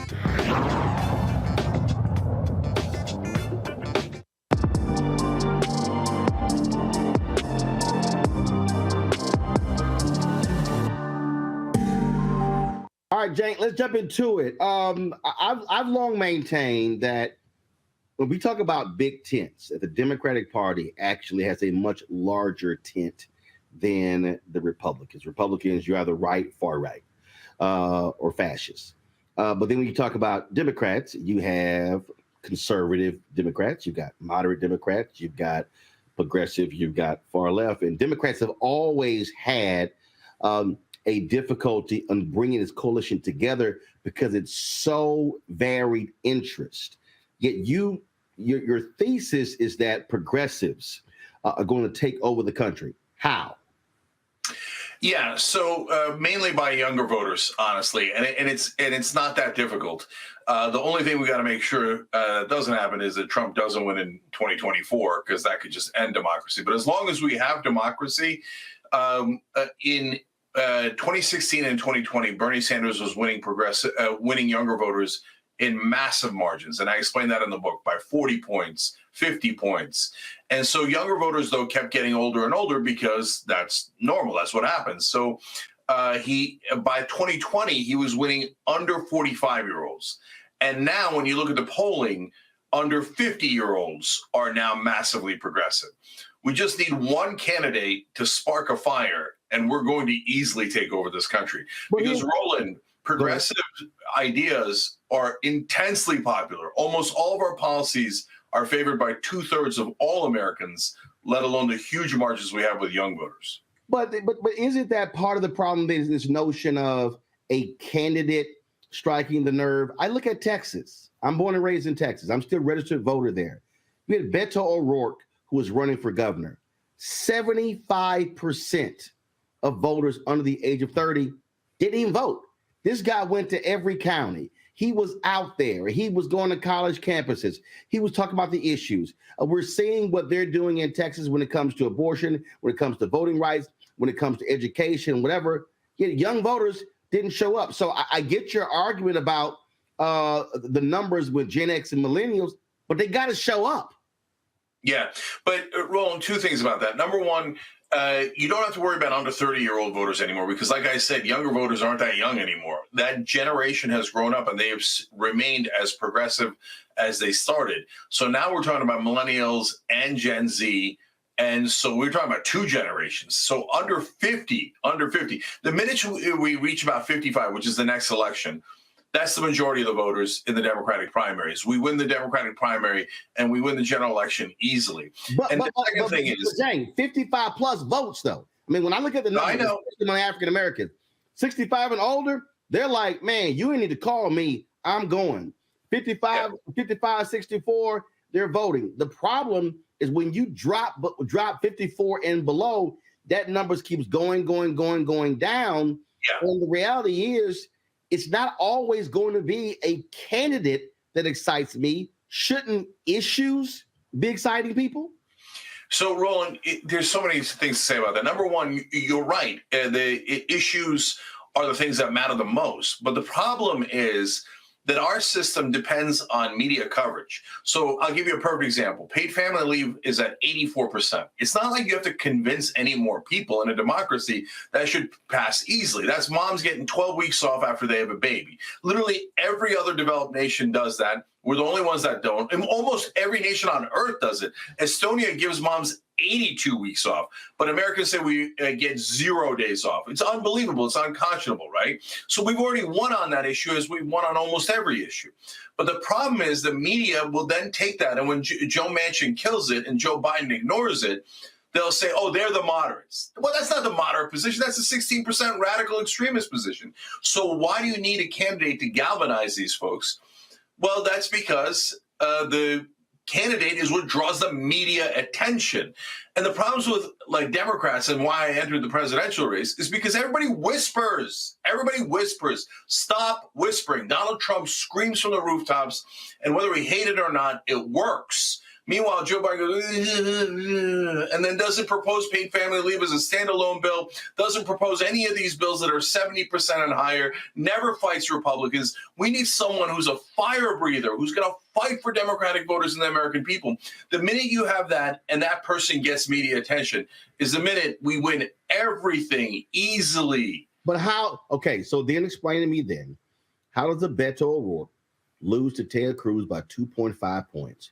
Comes back, same Beto, same fire breather, same passion, same hard campaigner, same big fundraiser, loses to Greg Abbott by 11 points. Yeah. No. So first of all, Beto, not a fire breather. Look. Well, come on, Jane. I mean, my goodness, how much? It's not like Beto was a passive dude compared to other Democratic candidates. Yeah, I know, but Roland, we're talking about a different level here. So let me explain what I mean.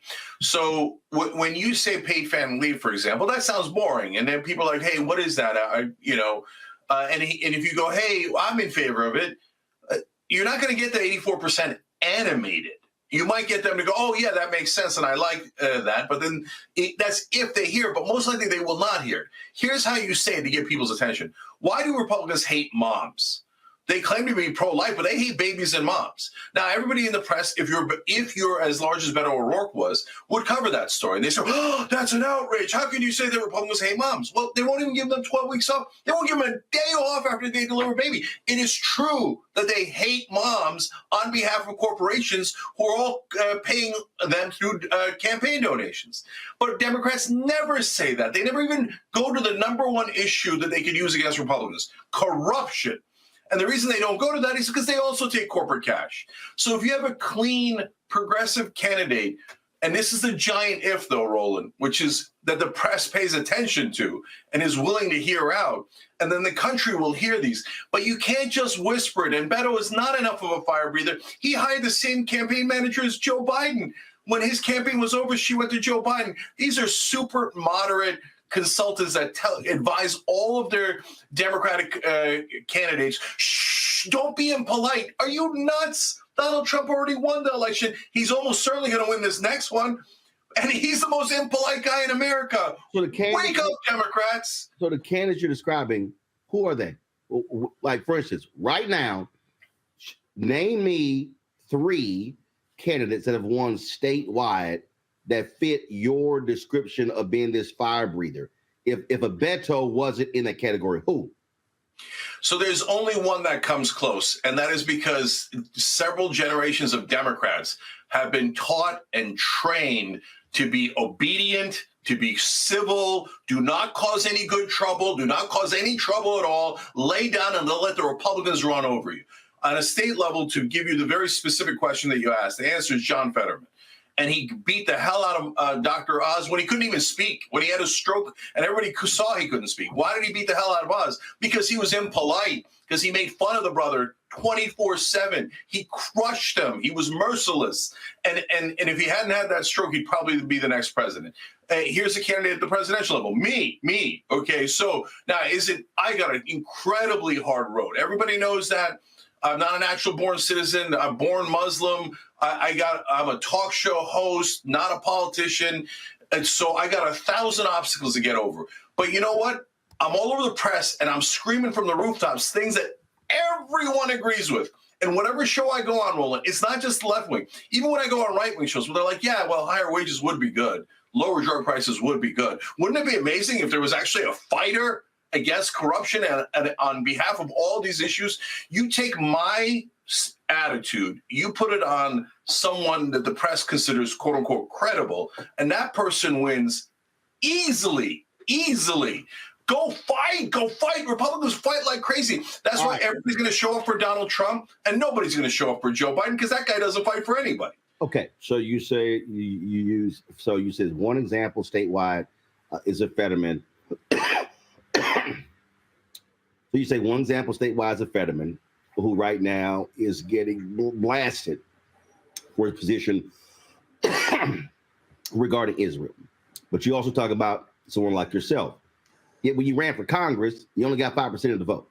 You came in first. So if you could not make that work in a congressional race, getting 5% of the vote coming in fourth, how do you think that works nationally? Yeah. So first of all, so you're not wrong to bring that up. I totally get it. I got 6.6%, and that number sucks. Okay. And so you say, okay, why come this didn't work? Okay, so at a local, and then how dare you on a presidential level? Let me explain both sides of it. So number one, at the local level, it's harder than the presidential race. And I know because I just did both. I'm in the middle of doing one, I did the other one. And so why is Congress harder? Because mainstream media comes and smears the living hell out of you. For me, they call me anti-Muslim when I'm Muslim. I mean, they just lied about every single thing about my past. And if I saw the articles in the LA Times and New York Times and I never knew anything else about me, I would have voted against me. I wouldn't have voted for an anti-Muslim, racist, sexist, etc. guy. But that's not at all who I am. So they just smear you, and then they never give the mic back, Roland.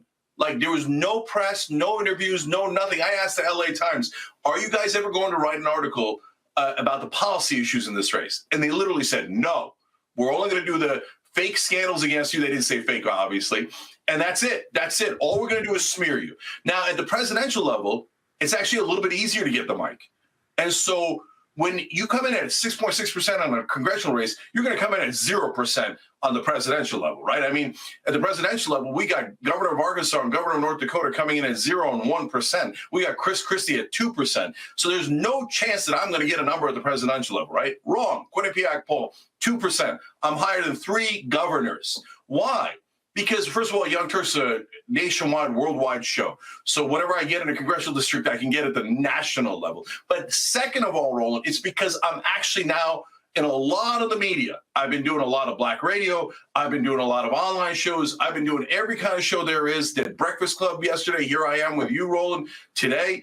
And once people hear this message, they're like, oh, someone who's not just going to sit there, someone who we don't have to beg to do things. As soon as Joe Biden wins or any Democrat wins, and what does everybody do? We all have to beg them to do the things that they promised. We have to push them. Why? We already elected you. Why don't you just do it already? Imagine having a Democrat who's going to get in there and he can't wait to pass bills because who wins is irrelevant. Who cares if it's Cenk Uygur or Joe Biden or Marianne Williamson? That's just status and title. The only thing that matters is passing bills, because when you pass bills, you change lives. Higher minimum wage, lower drug prices. But we haven't had a Democrat fight like that in 40, 50 years. So the only issue is getting enough media rolling. Okay, but all right, I get that point. But the reality is you can get a lot of media, but it's not like that still means you get votes. Howard Dean got lots of media. Hell, Vivek on the Republican side is getting lots of media. Granted, voting hasn't started yet, but if you look at polling, it's not like he's killing it. But again, it comes down to media attention is one thing. As you said, Senator Sanders got lots of media. I will bring up Beto again. Senator Elizabeth Warren got lots of media when she ran 2020. I think her biggest mistake, she should have actually run in 2016. I think that was the biggest mistake. But the bottom line, so I get that. But being a fire breather does not necessarily mean people are going to vote for you. And when you can only name one person statewide in the country, you need 270 elected. You got to win more states to win. Right, in the states that you got to win, you're going to be in places that are not necessarily, fully progressive. I mean that's just a fact. Yeah. So Roland, let me address a lot of things you say. First of all, you're totally right that Elizabeth Warren should have run in 2016, and she would have won. And so, but that goes actually to the main point, which is you say, hey, only one fire breather has won at the state level. The guy I mentioned, Fetterman, right? But Roland, how many fire breathers have there been? Almost none. Because all the Democrats are told to obey. I mean, we got Joe Biden, who's definitely going to lose this election. He's sitting at 37% approval, 59% disapproval. And what do all the Democrats do? They obey. They say, well, okay, I don't mind losing Donald Trump. I don't mind losing democracy as long as we obey the dear leader. And we never raise our voice and we never create trouble. We never do anything that's impolite. There's no fire breathers in the Democratic Party. It's me, and it used to be Fetterman, and now he's been neutered in the Senate as well.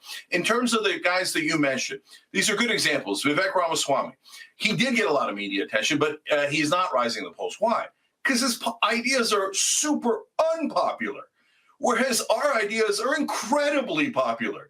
So when you look at, for example, lowering drug prices, that's at 90%. Ending gerrymandering, 90%. Federal background checks, 97%. Family leave, 84%. Okay, you got to have the fire breather plus media plus really popular policies, and that is all progressives. And in terms of Bernie, the number one reason he lost in 2016 and 2020, Roland, is because he chose not to fight back. He barely laid a glove on Hillary Clinton and Joe Biden. We told him, will you, for God's sake, attack? And he wouldn't do it. He's just too nice. If you never make the case against the other guy, you're not going to win. JankForAmerica.com. But here's the deal, though. But you say justice is coming, how progressives are going to take over the country, and America is going to love it. There's got to be some proof of that. And again, it has to be more than one person. Okay, so fine. Let's go outside of statewide. Okay, who are the folks who are on the local level that's going to go to the next level? Because again, when you talk about a presidential race, okay, those are frankly state by state campaigns. They're not necessarily national races. They're state by state. You have to look at the politics in that particular state, whether we're talking about Nevada, Georgia, North Carolina, we're talking Minnesota, we're talking Texas, Florida, we're talking, these different places. All right. So that's really what they are. But you also have got to have a bench. And so where is it? Where's the bench? And if you're going to say take over the country, you got to take over more than one seat. And so where are the multiple candidates? And then the next piece is, okay, if it's coming, where are they being trained? Where are they being raised up? Yeah. So let me address that too. So I remember when we started Just Democrats, people thought it was impossible. And they said, you're not going to win anywhere. If you win, you get lucky one place. That's it. Right. And I asked every reporter I could find. Every one of them said you'll either get 0 or 1 candidate in.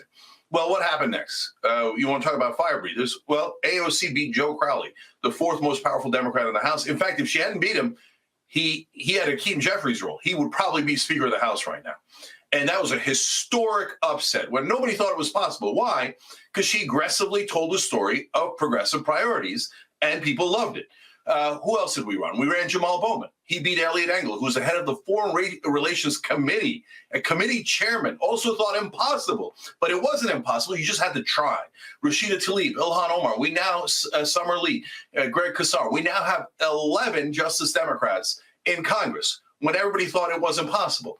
No, all you got to do is fire breather plus popular policies. All right, plus gotcha. That's 11. But here's the question. The folks that you name, can they win statewide races? And if they can, show me. Because you mentioned Fetterman, but here's the deal. When I looked at Fetterman, it wasn't just, he was just speaking the truth. He didn't care what he wore. Fetterman also was appealing to those white conservative Democrats in other areas of Pennsylvania. And then he was also appealing to folks in inner cities. But again, that's one. Show me where you translate the 11 you spoke of to higher office that goes beyond a congressional district of 700,000. You've had progressive mayors who, when they ran statewide, couldn't do it.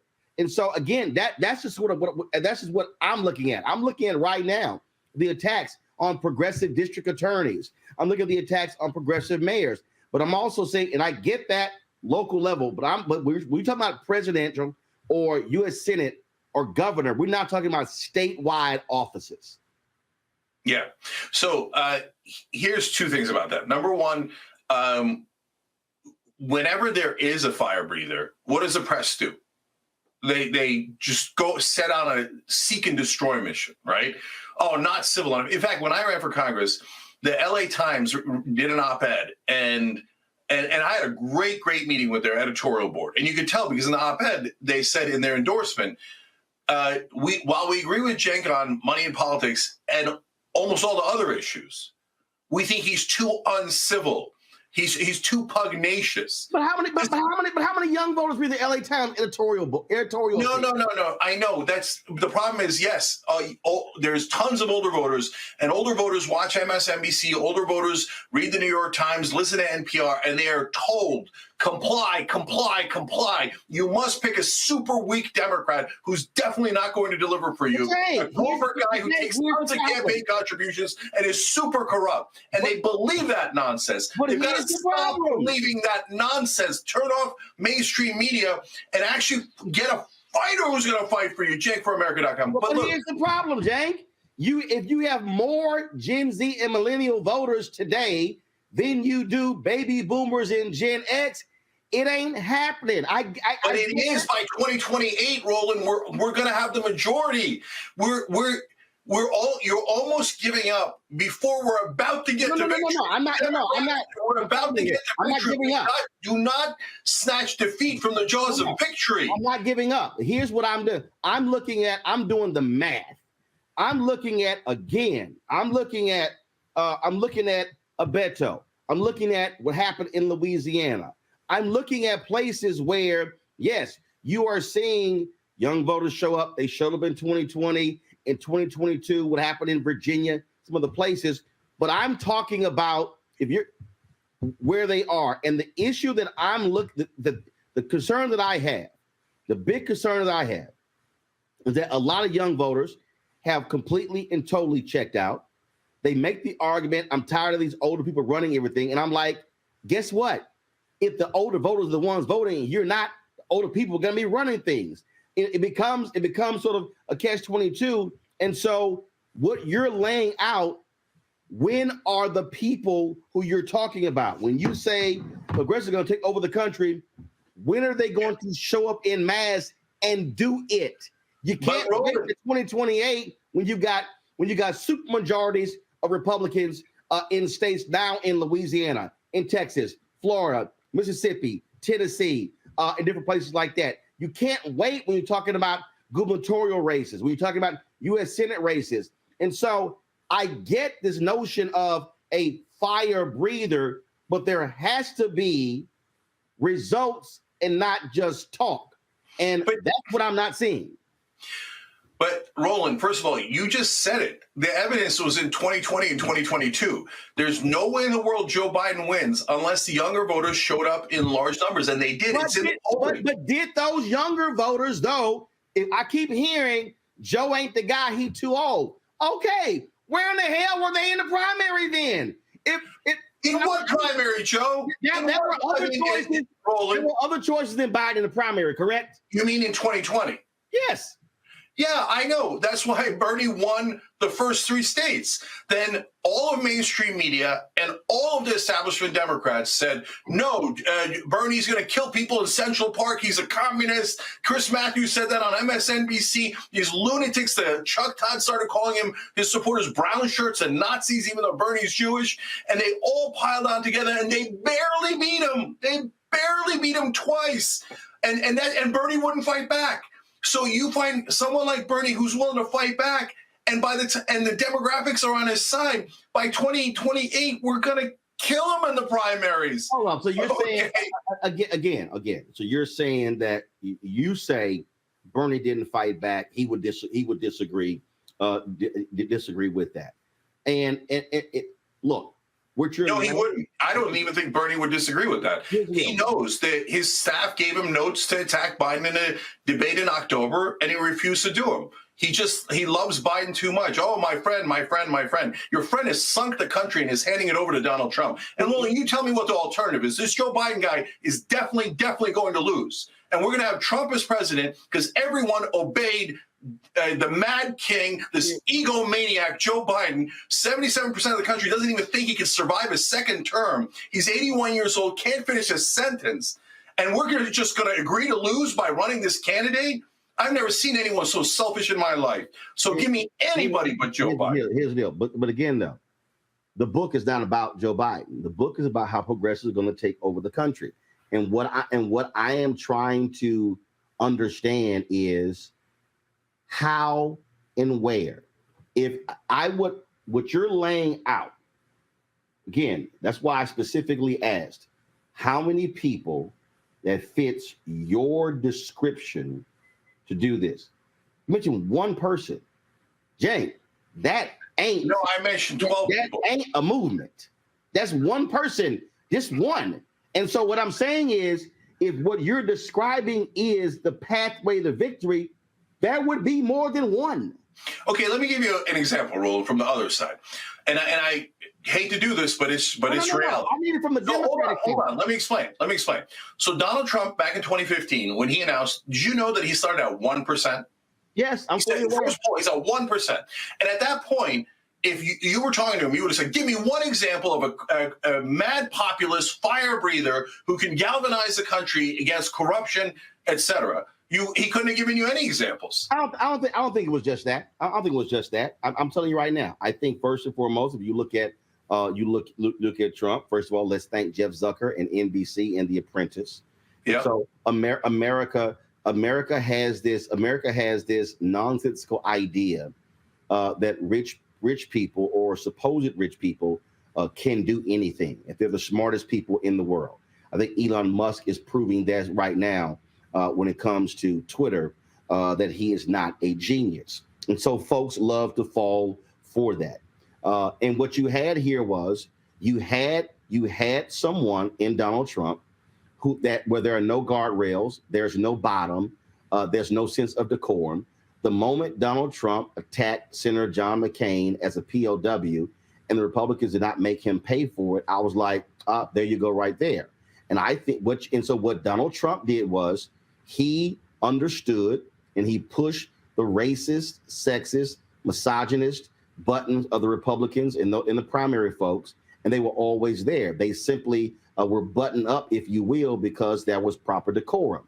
And so when that was unleashed, the bottom line is the people he was running against, they were playing by old rules. The guy had no bottom.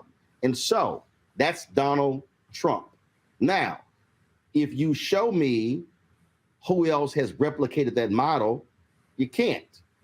One of the reasons why because nobody on the Democratic side ever does, Roland. No, it's not. No, but it's not even just on the Democratic side. It's even on the Republican side. Even on the Republican side. Yeah.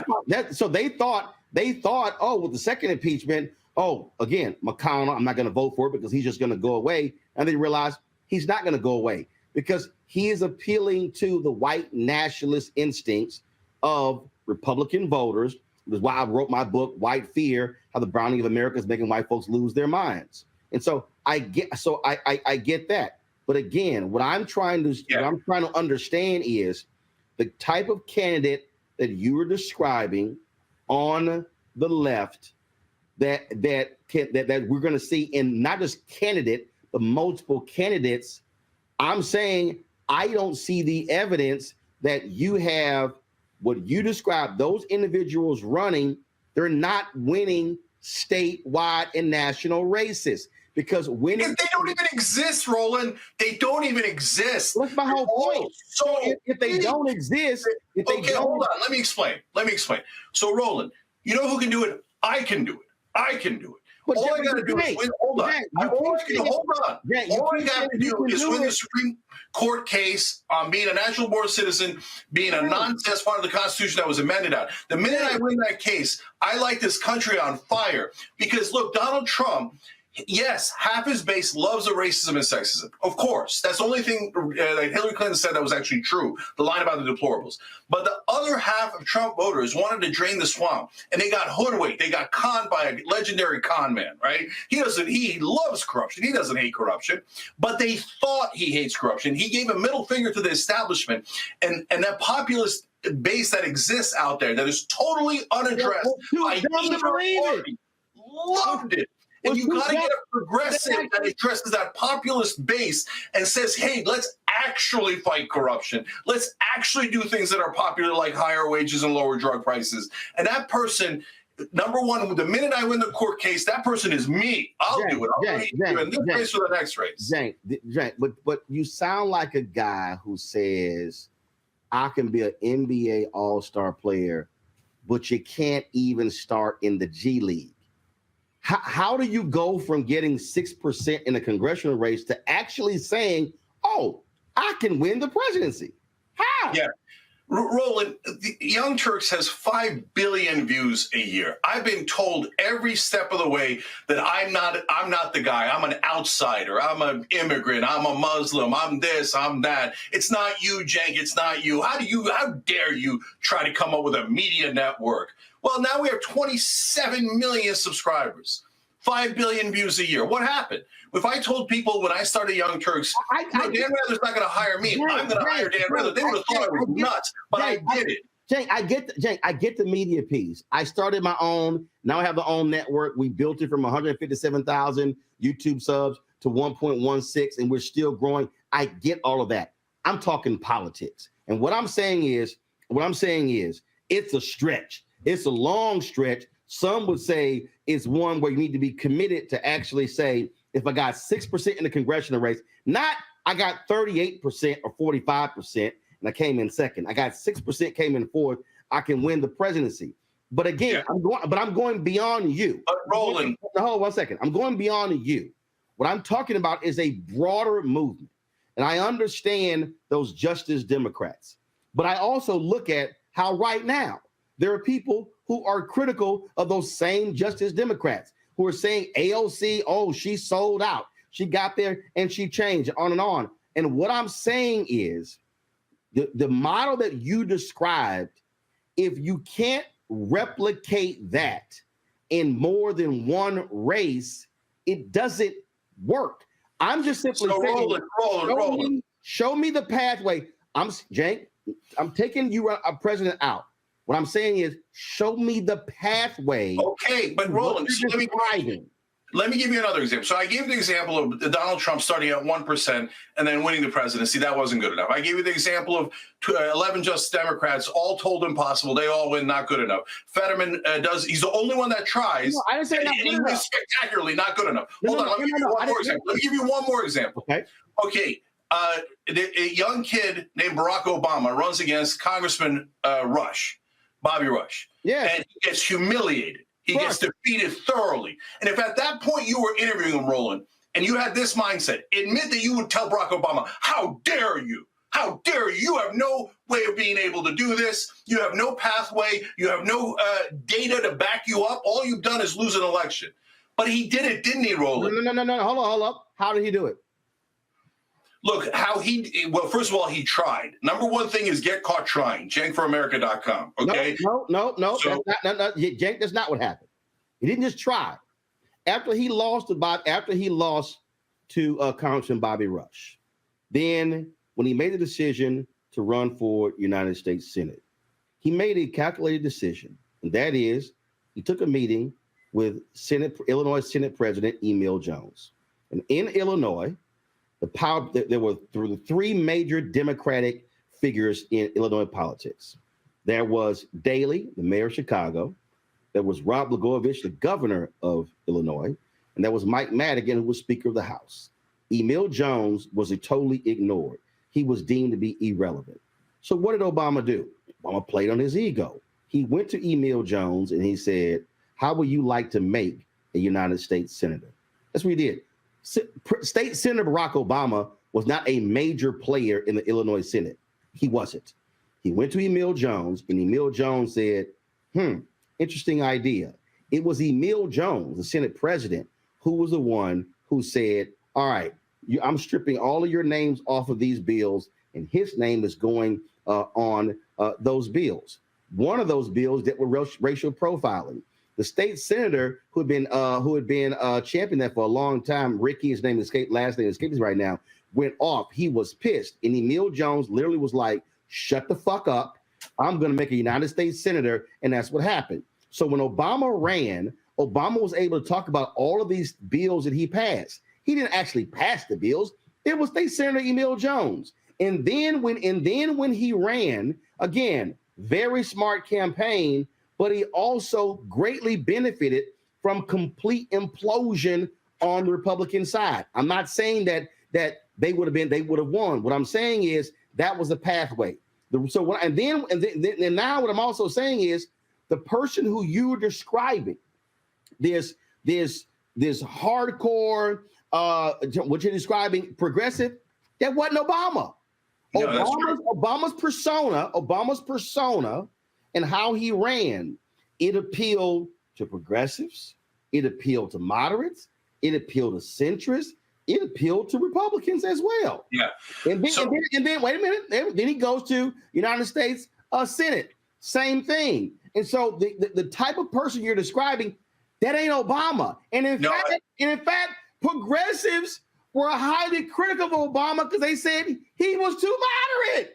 Yeah. No, Roland, about that, you're totally right. I use Obama not as the progressive model. He went in a completely different track. He went in the establishment track. And he said, okay, I'm going to do whatever these politicians say and whatever the donors say. And that worked for him. But the reason I use him but that was a different time. And the reason I use him as an example is after he got, after he lost very, very badly to Bobby Rush at the congressional level, everybody thought he was nuts for running at the Senate level. How dare you run for the Senate when he got clowned running for Congress? And then he was only 2 years as a senator when he decided to take on the giant Hillary Clinton. And everybody thought he was crazy, that he had no data to back him up, no pathway, no other person that had done it, right? Now, but that was a different time where going the establishment route would have worked. Now going the establishment route, basically for voters under 50 means you're a sellout and you're just doing whatever the donors say, and it's not going to work in the same way. But if you have an Obama-like figure who's a progressive at this moment and is willing to take those chances, and by the way, take the ridicule and take all the mud and all the things that people sling at them, at this point, they can make the exact same kind of run, but on the progressive track rather than the establishment track. But I want to agree with you on one more thing. But I'm not just talking about presidential. What you're describing, so this is very simple. Is this book, Justice is Coming, how progressives are going to take over the country and Americans are going to love it? Is this really about Cenk running for president? Or is this a blueprint? Or is this a blueprint? Or is this, if you will, a call to arms for what is going to happen in terms of progressives that you're describing winning nationally, winning gubernatorial races, winning state races, winning U.S. Senate races, winning additional congressional races. And what I am saying is, I get the Justice Democrats. I get those. What I'm saying is, you got to graduate from mayoral wins, congressional wins, DA wins to higher office. And so who are the people? So let's say you mentioned Fetterman. Okay, who are the folks that we should be looking out for? Give me names of individuals who do you believe are going to be going to the next level to win these larger offices using the model that you laid out? Who are they? Yeah. So first of all, let me address the thing that you said earlier, Roland. No, this book has nothing to do with this campaign. I started writing this book 4 years ago. It took way too long. It got released months ago. I never looked.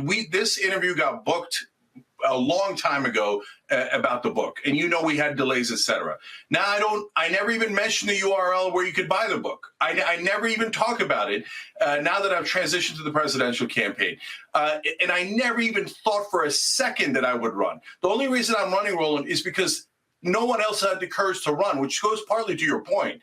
Look, I asked every progressive to run, they wouldn't do it. Then I publicly asked for the Democratic governors to run against Joe Biden. Then I asked Jon Stewart to run against Joe Biden. I asked everybody and their mother to run against Joe Biden because he's definitely going to lose. He's 15 points lower than when he barely beat Trump last time in the Electoral College. But no one has that kind of courage, apparently. So then it's crazy for me to run. You think I don't know it's crazy? Of course I know. Okay? The reason I'm doing it is because I got to shake people out of their complacency. And I have to show them, hey, look, if I can rise from 2% to 4% to 8% to whatever I can rise to, imagine what you could do if you don't have the issues that I have of not being a natural born citizen, et cetera, right? Imagine what anybody could do if they actually ran this way. So in a sense, I'm trying to be a role model and try to gather up the courage of these folks. Hey, stop listening to Democratic consultants. All they ever do is tell you to take the cash because they're going to take 15% of it. All they ever do is tell you to behave and obey and comply. Fight. Give me one fighter, and I'll show you exactly what Barack Obama did and unfortunately what Donald Trump did. Okay, and first of all, I've been highly critical of the consultants, absolutely, when it comes to them snatching the money, things along those lines. But I'm going to ask again, okay, the folks that you're describing, who are they? Who are the up-and-comers? If somebody's watching and listening to this, and somebody who covers politics, who are the people, who are the names we should be looking out for who are ready to go next level and fit the category or the description that you've laid out? Who are they? Where are they? Look, I think that the 11 Justice Democrats had a real shot at it. But you mentioned something earlier that we didn't get to explore too much, and I want to mention it here.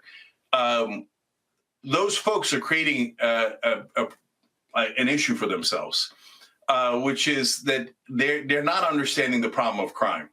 And so when I say progressive, I mean all the issues that we all agree on as Democrats, all the ones that Joe Biden pretended he was going to do, right?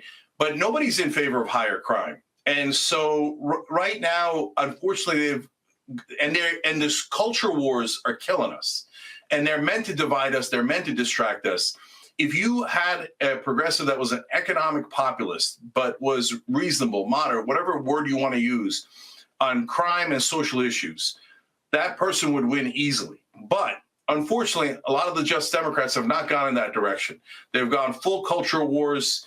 And when we talked about criminal justice reform, we talked about letting poor people out of jail who just got busted on marijuana possession. That was an incredible injustice. And you know this better than anybody. White people, black people smoke marijuana at the same rate. Black people get arrested at 4 times the rate. That's the injustice we were trying to fix. But now that, you got folks that they're letting out of prison that committed serious crimes like domestic assault and et cetera. And we can't do that. And it's leading to losses. So if any one of those guys regain their senses on those issues, then they would be in prime position.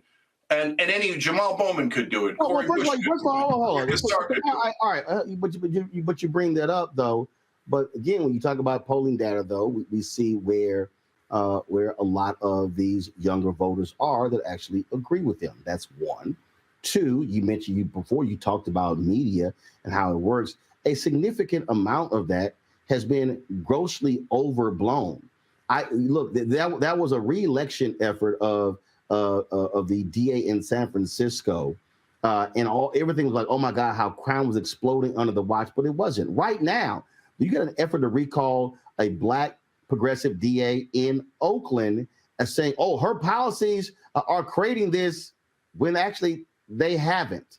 And so a lot of this is, again, you had Spanberger who was complaining about this in Virginia. Defund the police is killing us. No, actually, that wasn't it, because there were other Democrats who won. You also just had some Democrats who lost because they were shitty campaigners.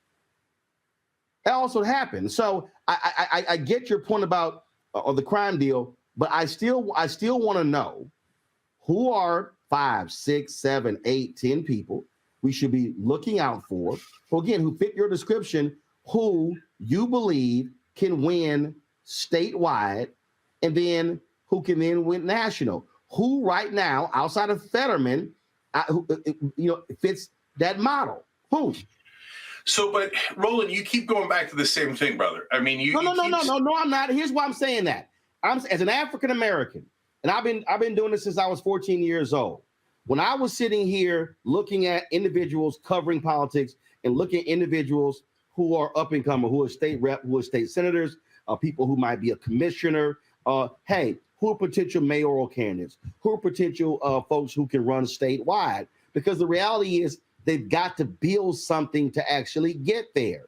Okay, even if you take an Obama was, frankly, that was lightning in a bottle. I'm telling you right now, that was lightning in a bottle. Okay, to literally go from a state senator to president in the span of 5 years. I mean, that was lightning in a bottle. And so that rarely happens. But that's just but that's not true, Roland. It happens all the time. That's just president. I'm talking about if you're talking about the movement that you're describing, there has to be more than one person. And what I'm saying is, are we seeing this? Are we seeing this movement towards what you're describing? And if it is happening, then you could offer me more names who's actually doing it. No, you're thinking about it the wrong way, Roland. Let me address it in 2 ways. Number one, the problem with going from the bottom up, and everybody thinks you got to go bottom up. But the problem is that process corrupts you. So in order to win those elections one by one, what do you have to do? You have to go and beg the donors. You have to go beg corporations. You have to go beg rich people. Please, please, please let me be mayor, rich person. Please, please let me be a congressman. Please let me be senator, rich person. Please, please, please. By the time you're done with that, you're so dripping in corruption that you're never going to be the lightning in a bottle. No, what you actually need is the Obama model, and I hate to say it, but the Trump model. And they were both lightning in a bottle, and they both came up from top. They didn't, you mentioned, Obama in the bottom. I hear you on that. But again, Trump came at it from completely the top, and Obama jumped everybody in the proceedings. They were both lightning in a bottle. So I'm giving you precedent of people that came out of nowhere over and over again, and you just won't hear it. You can't use Trump for Democrats and progressives because it doesn't work. It doesn't work. No one's ever tried it, Roland. No. It doesn't work. Everyone who's tried it has won. Cenk, you actually think that Democrats and progressives are going to respond to a Trump-like Democrat the same way Republicans did? But not to the racism and the sexism and the crap like that. Of course not. I'm not talking about that. I'm talking about the populist end where he says, screw the politicians, screw the establishment, screw the system, screw the donors. Now, he doesn't mean it. He doesn't mean it. That's why he's such a poison in this country. If you had a progressive who believed that and said that, yes, they would win in a landslide. And then the one that came closest to it of doing that, you said, well, he didn't go hard enough, and that was Bernie. Yeah, if Bernie was a fighter, he'd have won easily. In 2020, he'd have won easily. In 2016, he would have been able to pull it out. Do you know that about a quarter of Trump supporters would have voted for Bernie? Why? Because they're looking for a populist, and the Democrats won't give them one.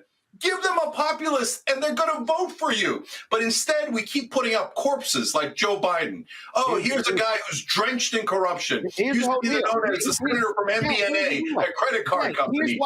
Go work for this fossil who's obviously corrupt. And Cenk, here's why I absolutely disagree with you.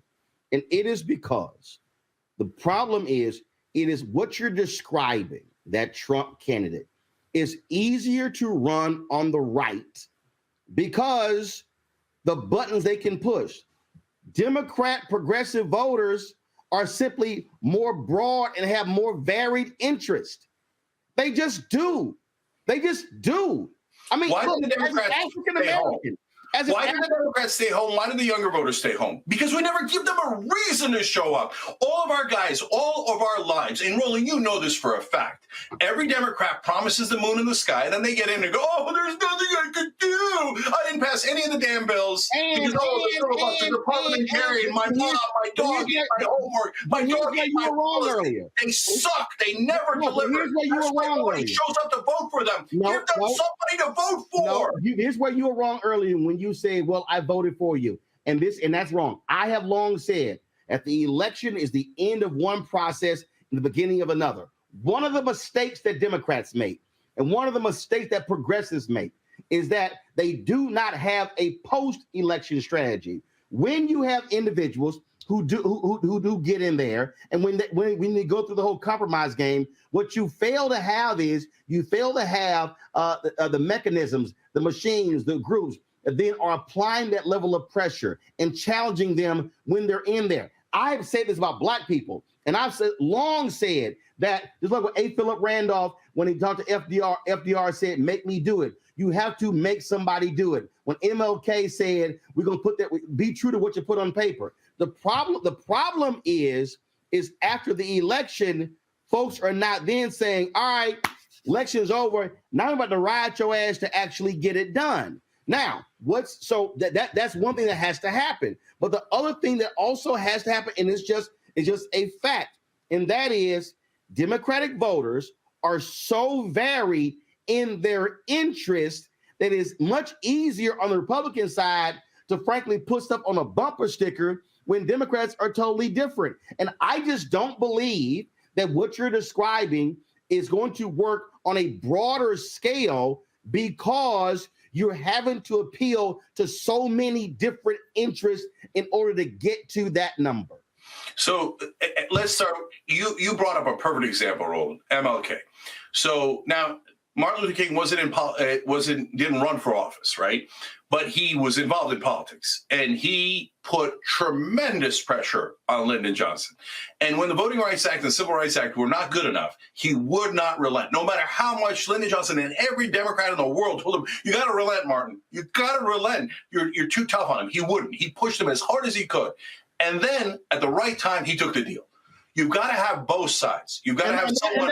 But there were times, though, when he also had to buckle to the pressure of the reality. So, for instance, when they went to Atlantic City in 1964, when Fan Lou Hamer and the Mississippi Freedom Democratic Party, when they were putting pressure on them to integrate that party, LBJ was focused on re-election. He called Ruther, who then said, you tell King, either you accept this deal or we're pulling your money. That's exactly what happened. When King went and told Fannie Lou Hamer and Bob Moses and others, they were pissed at him and Bayard Rustin, but they had to say, hey, take this deal now, but we're going to have an integrated delegation in 1968. So there were moments when King was also practical. That's exactly what I said, though, Roland.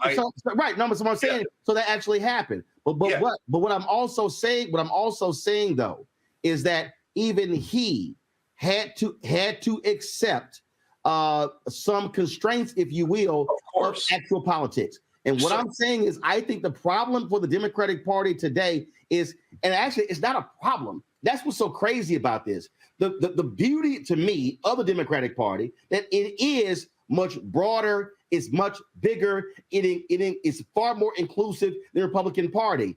But the Republican Party is able to have a Trump-like candidate because, frankly, you can press 2 or 3 buttons and they will fall in line. And here's something else the Republicans will do that Democrats will not do. They will fall in line. You got Sununu, the governor of New Hampshire, who's been shitting on Trump left and right. Guess what he said the other day? He said, I'm a Republican. Bill Barr was shitting on Trump in a whole interview about how awful and dumb he was. But when asked if he gets a nomination, will you vote for him? He says, I'll vote for him. Republicans understand power. Democrats will actually check out, mad, upset their person didn't win. Republicans be like, damn that, we want power.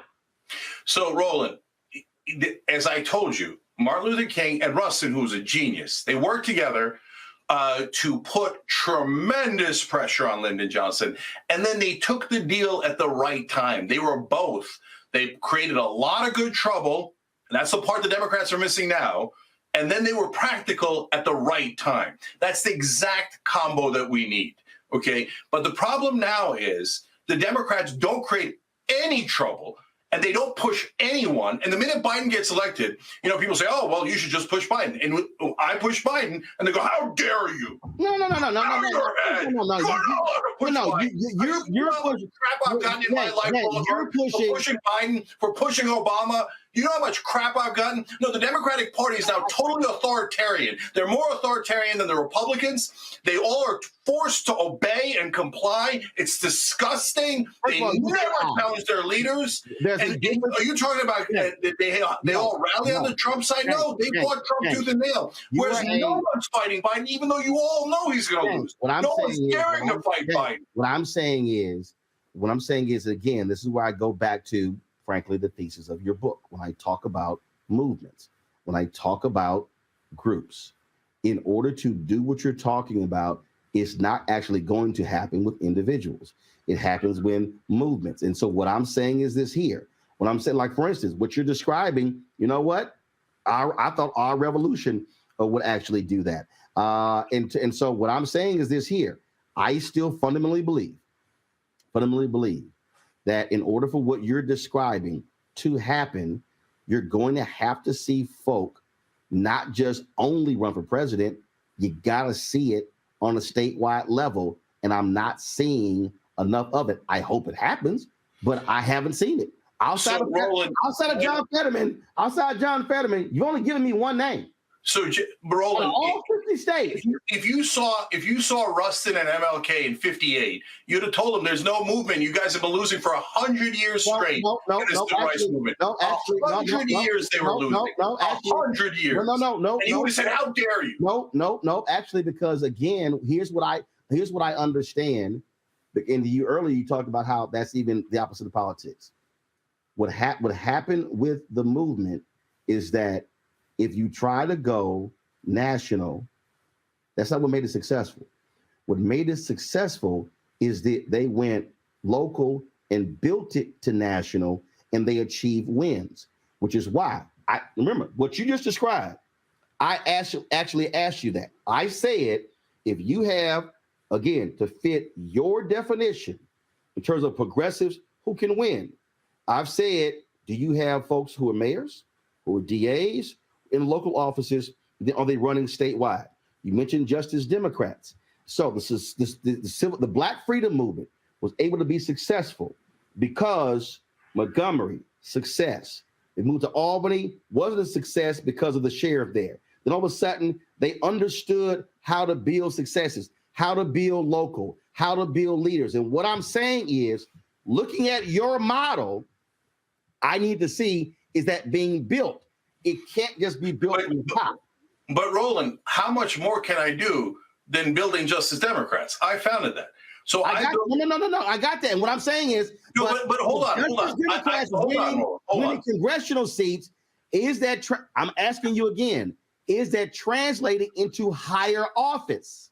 So Roland, you're looking at the first third of a movie and going, "Oh no, you can't win because I've only seen the first third." I said what I said.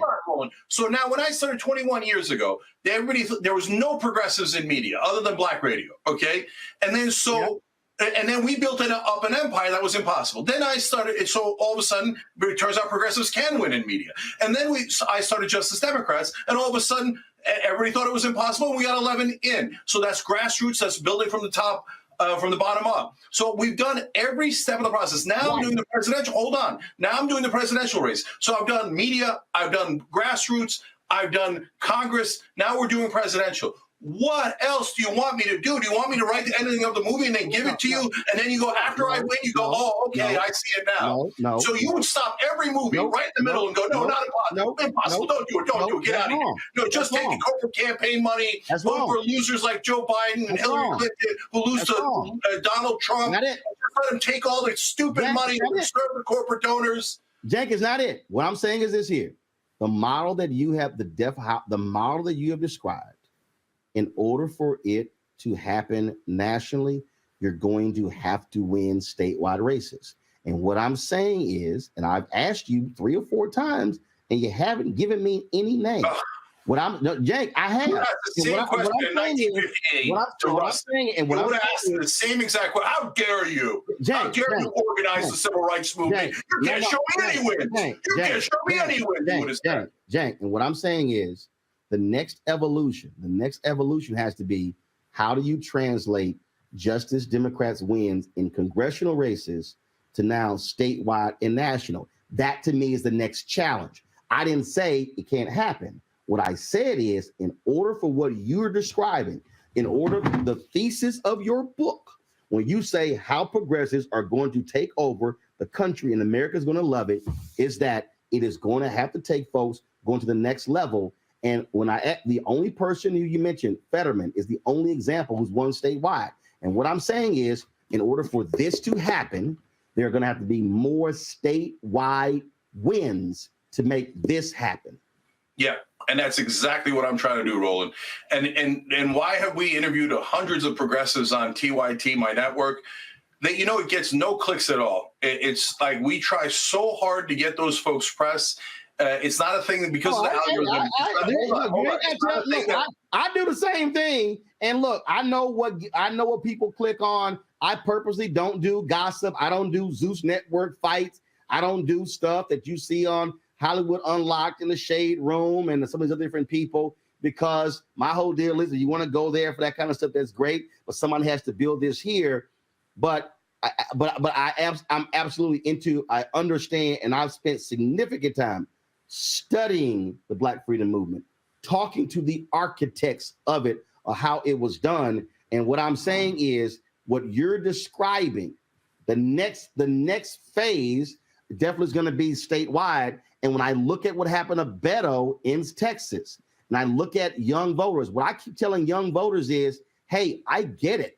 You want to be excited. You want to be fired up. But here's the whole deal. While you're waiting for that person, shit is being passed that ain't helping you. So you know what? You better get in the game regardless of whether you get excited or not. Because guess what? Somebody's going to win whether you vote or not. Final comment. Yeah. And the reason I brought up the interviews with progressives, even though they don't do well for us, from a business perspective, is because I'm giving people an opportunity left and right. Every chance I get, I give others an opportunity so they can rise up in the same exact ways that you're talking about.